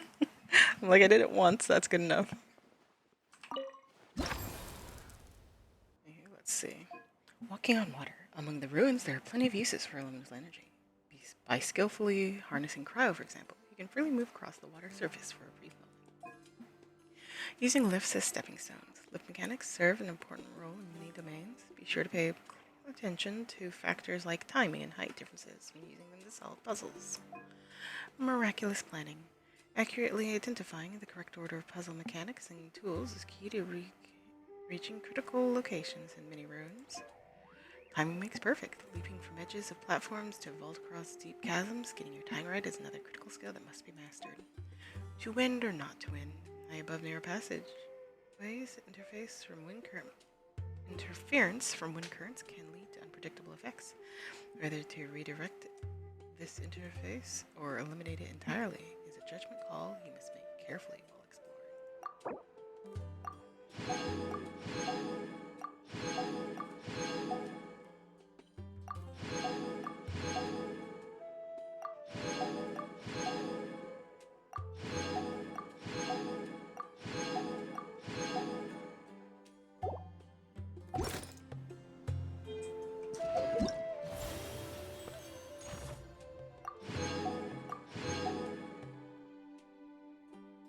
1,000. I really hope I don't need that for 1,000. Hey there! Ready to go full speed ahead with Cullen Anbot and Bardrone Bunny? Our 2 scouting buddies are tuned up and ready for testing. Let's get started. Nice. Sure takes you back to the gliding test days, huh? What do you suppose?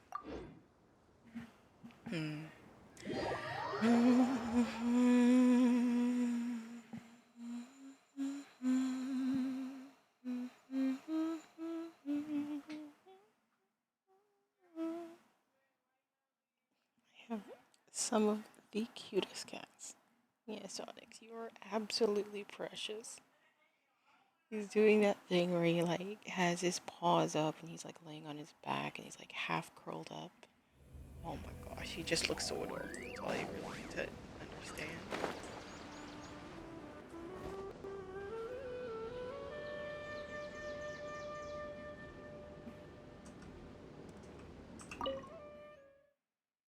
The scouting buddies are getting ready.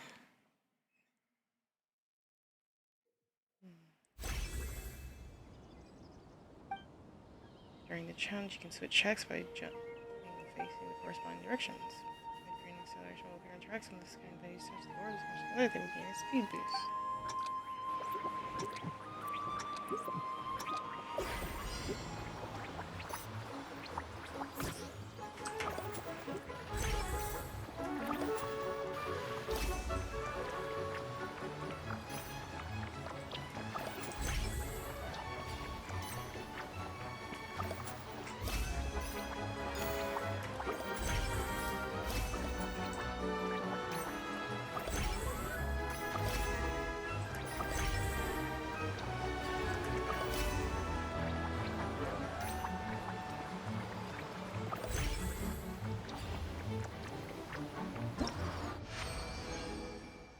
Oh, that was adorable.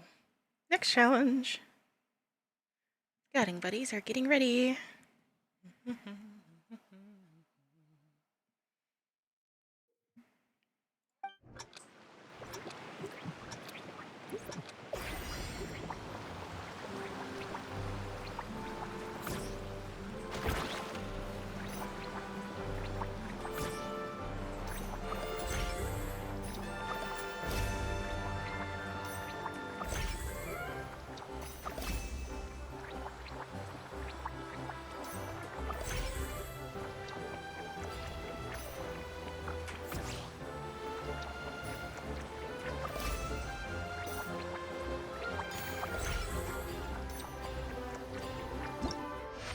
Just go flying.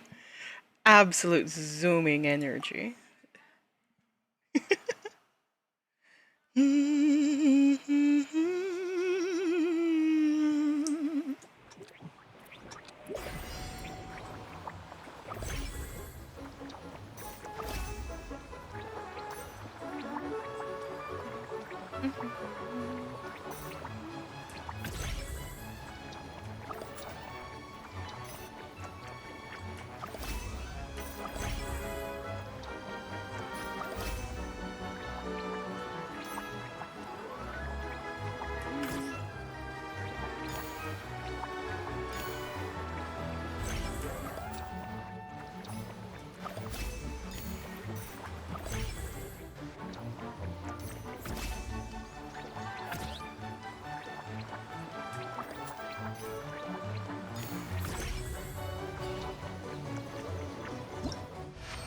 I also love this freaking Baron Bunny that just charges on the end basically every time.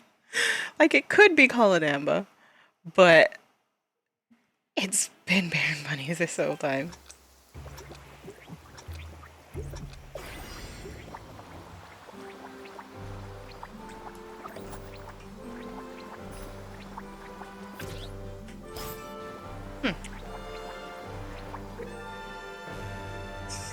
Scouting bunnies can double jump to remain.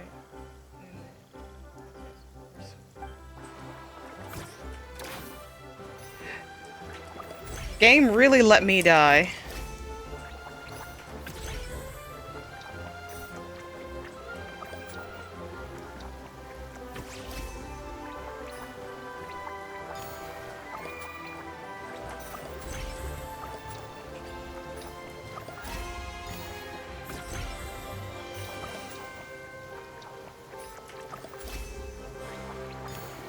Oh, it's Colin turn.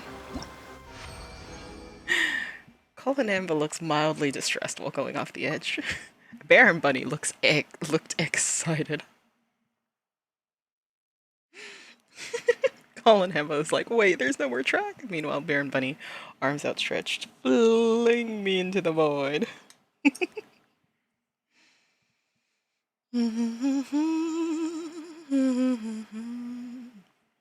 Scouting Buddy passes through a buddy band. It will automatically switch. Colin Bot will switch to Bardrone Bunny, and Bardrone Bunny will switch to Colin Bot. Oh, cat.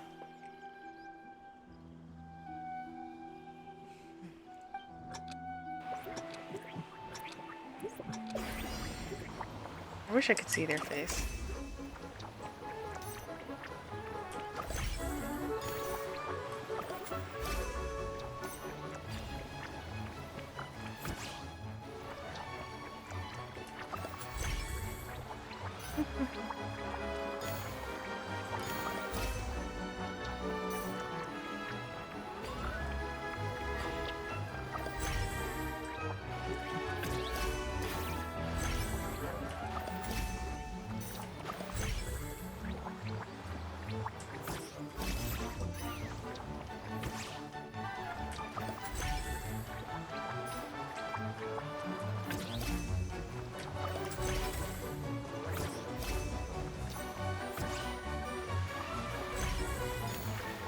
Somehow I got that backwards.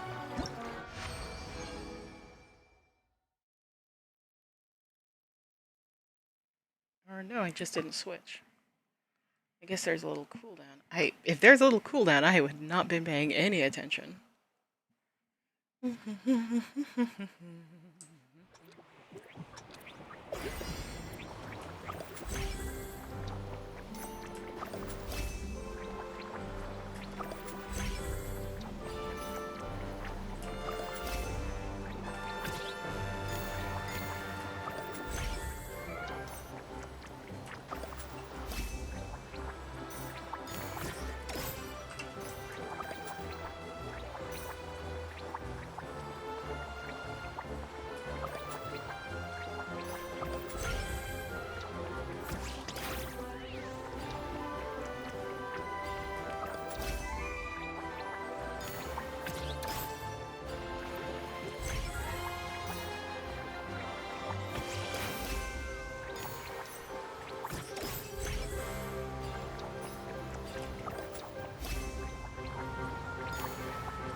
Lovely, lovely, lovely, lovely, lovely. Hola, gato. What are you doing, cat? I need Onyx. Onyx.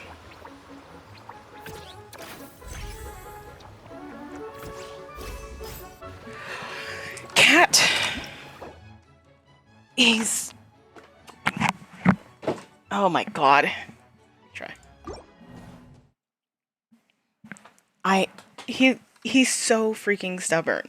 He'll be like, I'm just standing in front of your desk. And it's like, cat.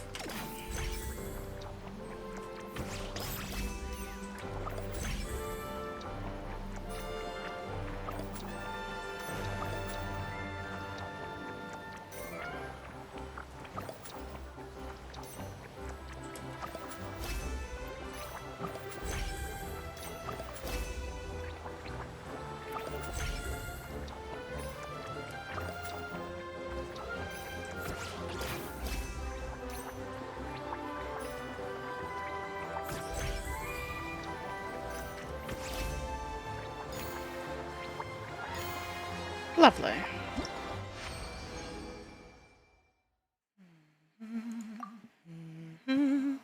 How many challenges are there? Like, we just keep going and going and going. We will explore the entirety of the desert of Sumeru.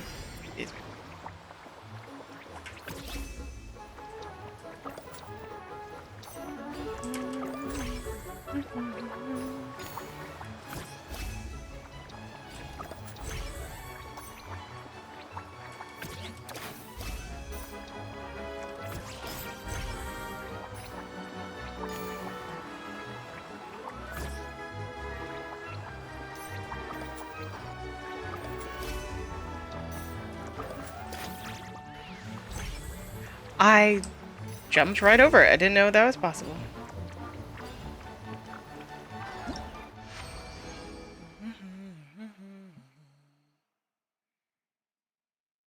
Next challenge. We continue onward.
I low-key zoned out for a hot second there.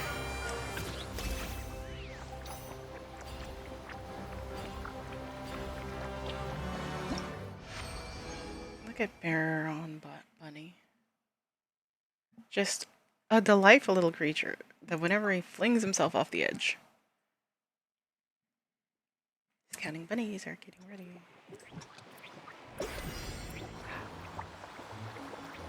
Did I choose try again? I think we reached the end. That's okay though. I like this.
I would say that time I didn't even...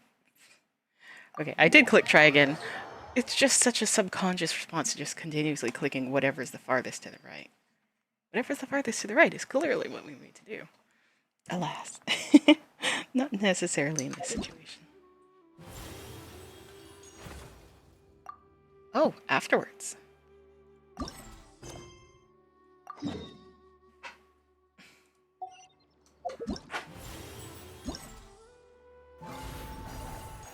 First things first. I need to know if I'm going to have to figure out how to fight.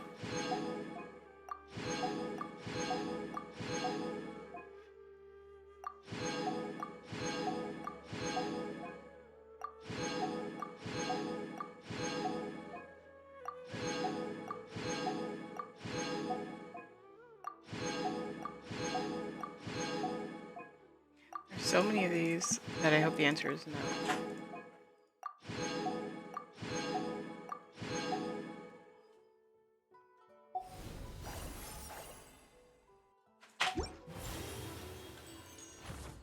Oh, lovely. I got the little cute con and carry on puzzle bot, and I got the Crown of Insight. Thank goodness. Collie's already maxed out. I just get 5.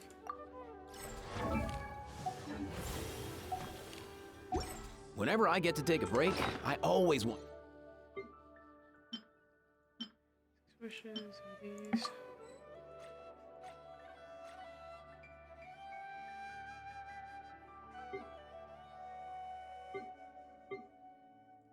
Snack. Okay, yeah, dear little Collie. Yeah, already maxed out. I got some candy. But hey, a wish is 5, so they're just like, okay, well, since you have our maxed out, here's a wish instead. Which is just base kit. Which is just base kit Genshin. That happens no matter what. It's like, oh, you got a character, but it's a character you already have, so here's a wish back. Now, there's a bit of afterwards going on.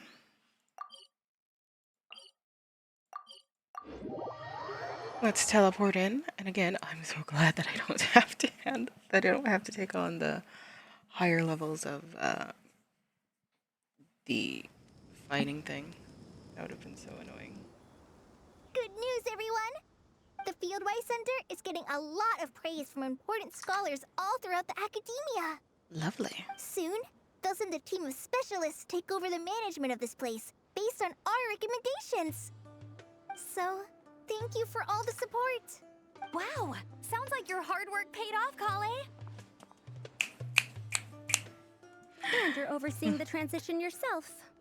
Well done. The young students today could learn a thing or two from you, Kale. Your confidence, your proactiveness, your leadership. It's admirable. Not like some of the ones I teach. So focused on theses and research with no practical skills to speak of. To be honest, I don't feel all that confident. Being the go-between for all the different Darshans, coordinating everything, I still can't quite believe I managed it. Oh, but the Traveler and Paimon played a huge role in that too. I can't thank you both enough. A total team effort. Yeah, we're used to this kind of work. So for us, this was more like a super special camping trip with friends. Aww. You know, a few puzzles here, a little exercise there. It was super fun. Pretty much a piece of cake. Oh, man. Now Paimon's hungry. Hey, now that we're all done, why don't we go get some food to celebrate? Candace and I are 2 steps ahead of you. Oh? This way, everyone. Aww. Woohoo! A feast! A feast with friends. Perfect timing. Oh, it's been a while since we've had such a delicious spread of dishes from Sumeru. Paimon feels like she could eat twice as much. Baklava is 3 times delicious. as much as normal. We should come around more often then. Still waiting for the day you clean out an entire restaurant. Huh! Is that a challenge? Careful what you wish for. We have your wallet to think about. It's been a while since I've had food from the desert region. It's nothing like I remember. Now this is the real deal. Everything I've tried before pales in comparison. That means a lot, Madame Farazan. If all the researchers who came to our village were so polite, we would have an occasion to offer feasts like this more often. By the way, you planning on doing any sightseeing, Miss Amber? You came all this way after all. Oh my gosh. I finally remembered what it was about Dia. Okay, so Dia, Daylight as I like to call her because she shines bright like the sun. There was a convention in my town, like, earlier this year? Yeah, way earlier this year, like at the beginning of the year. And I got to go, and Dia was one of the voice actors who were one of the, like, MiHoYo voice actors who were there. And I was able to get her autographed. She's so sweet. She's like the best person ever. Oh, for sure. I hear that there's a forest full of gigantic trees northwest of Port Ormos, with trunks bigger than the entire width of the Good Hunter restaurant. I'd love to see it for myself. Oh, and I bet I could climb up and then glide down from the treetops. That sounds so fun. In that case, I'll give you some snacks to take with you. Like a dense cake or some dumplings. The wind's strong up there, so you don't want anything too crumbly. Oh, and you'll need a thicker water skin, so it doesn't break if it drops. Oh, dumplings sound great. So soft and chewy. Great thinking, Kale. As for the desert, I'd love to check out some of the ruins, like that giant one shaped like an hourglass. I'll just observe from a distance, though. Your ruins could be protected sites, so better to not barge in. Besides, there could be someone sleeping in there. I'm glad to hear that, Miss Amber. It's for the best. Your body won't be used to the desert environment, though, so traveling could be tough. You'll need to bring moisturizing ointment and essential oils for the skin. So we're even thinking about skincare. It's a whole new level of thoughtfulness. Honestly, though, helping set up the Fieldwise Center was the real highlight of this trip. And thanks to you, Kale, I got to make some new friends, too. So I couldn't be happier. Feel free to drop in on me in Mondstadt anytime. I'll show you the best our city has to offer. Don't mind if I do. I had some dandelion wine while I was in Fontaine, and man, that was the stuff. So sweet and fragrant, not a single bitter note in there at all. And that was the imported stuff. I bet the taste is even better when it's fresh. I'm looking forward to downing a couple of barrels already. I couldn't agree more. It couldn't hurt to take a break from wine either. Those hold children on. gave you some hennaberry thorn powder, remember? You could make some tea.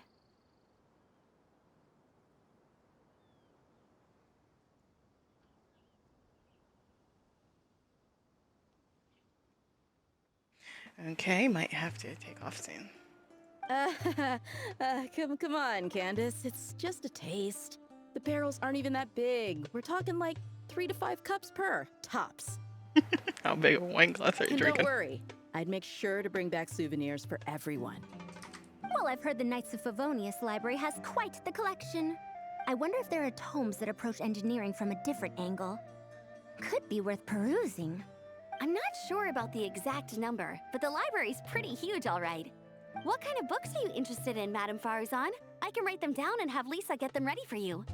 Either way, just leave your Mondstadt travel plans to me. Outrider Amber. Lisa? Lisa Mincy? Cyrus's prize student who he never stops bragging about? So that's where she's hiding.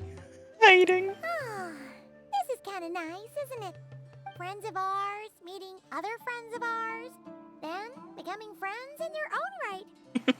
The world doesn't stand still after all. It's nice to have friends all over, don't you think? Yeah. Maybe we should start introducing our friends to each other. Paimon can think of a few who might get along. Mm-hmm. Huh, not a bad idea, right? Just imagine all the fun we could have. Oh, these two, absolutely. Oh, that would be a chaotic duo. And also Orion and Ito up there. Being the first pair that she thought of.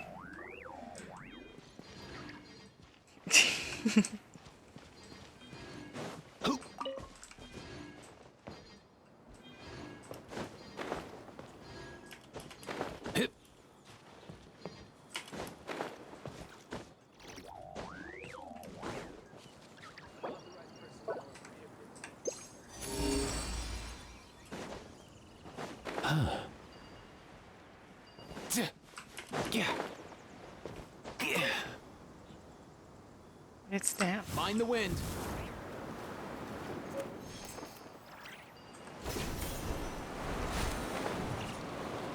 Yeah, what's up? Really?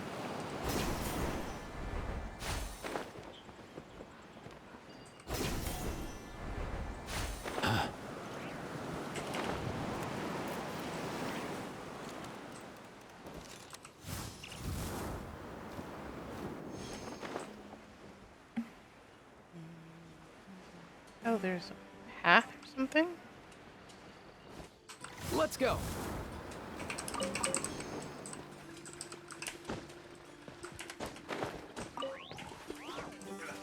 Oh, hold on.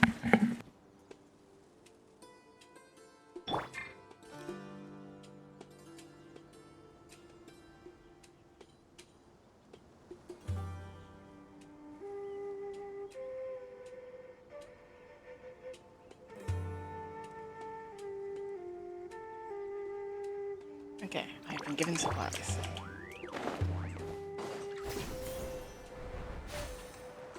Up and away!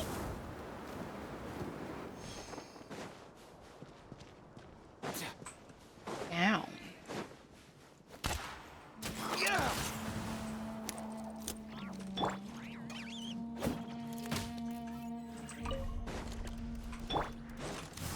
Easy now, Kakuku. Yeah.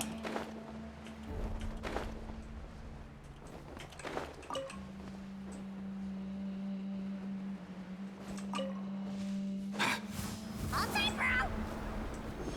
Ah. I mean, things don't respond, so every little bit counts. Even though already it's 100, but true 100.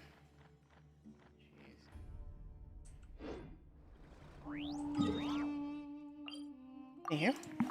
I'll tell about port back here, and I really do gotta go. It's nice seeing everyone. Truly a delight. Wait.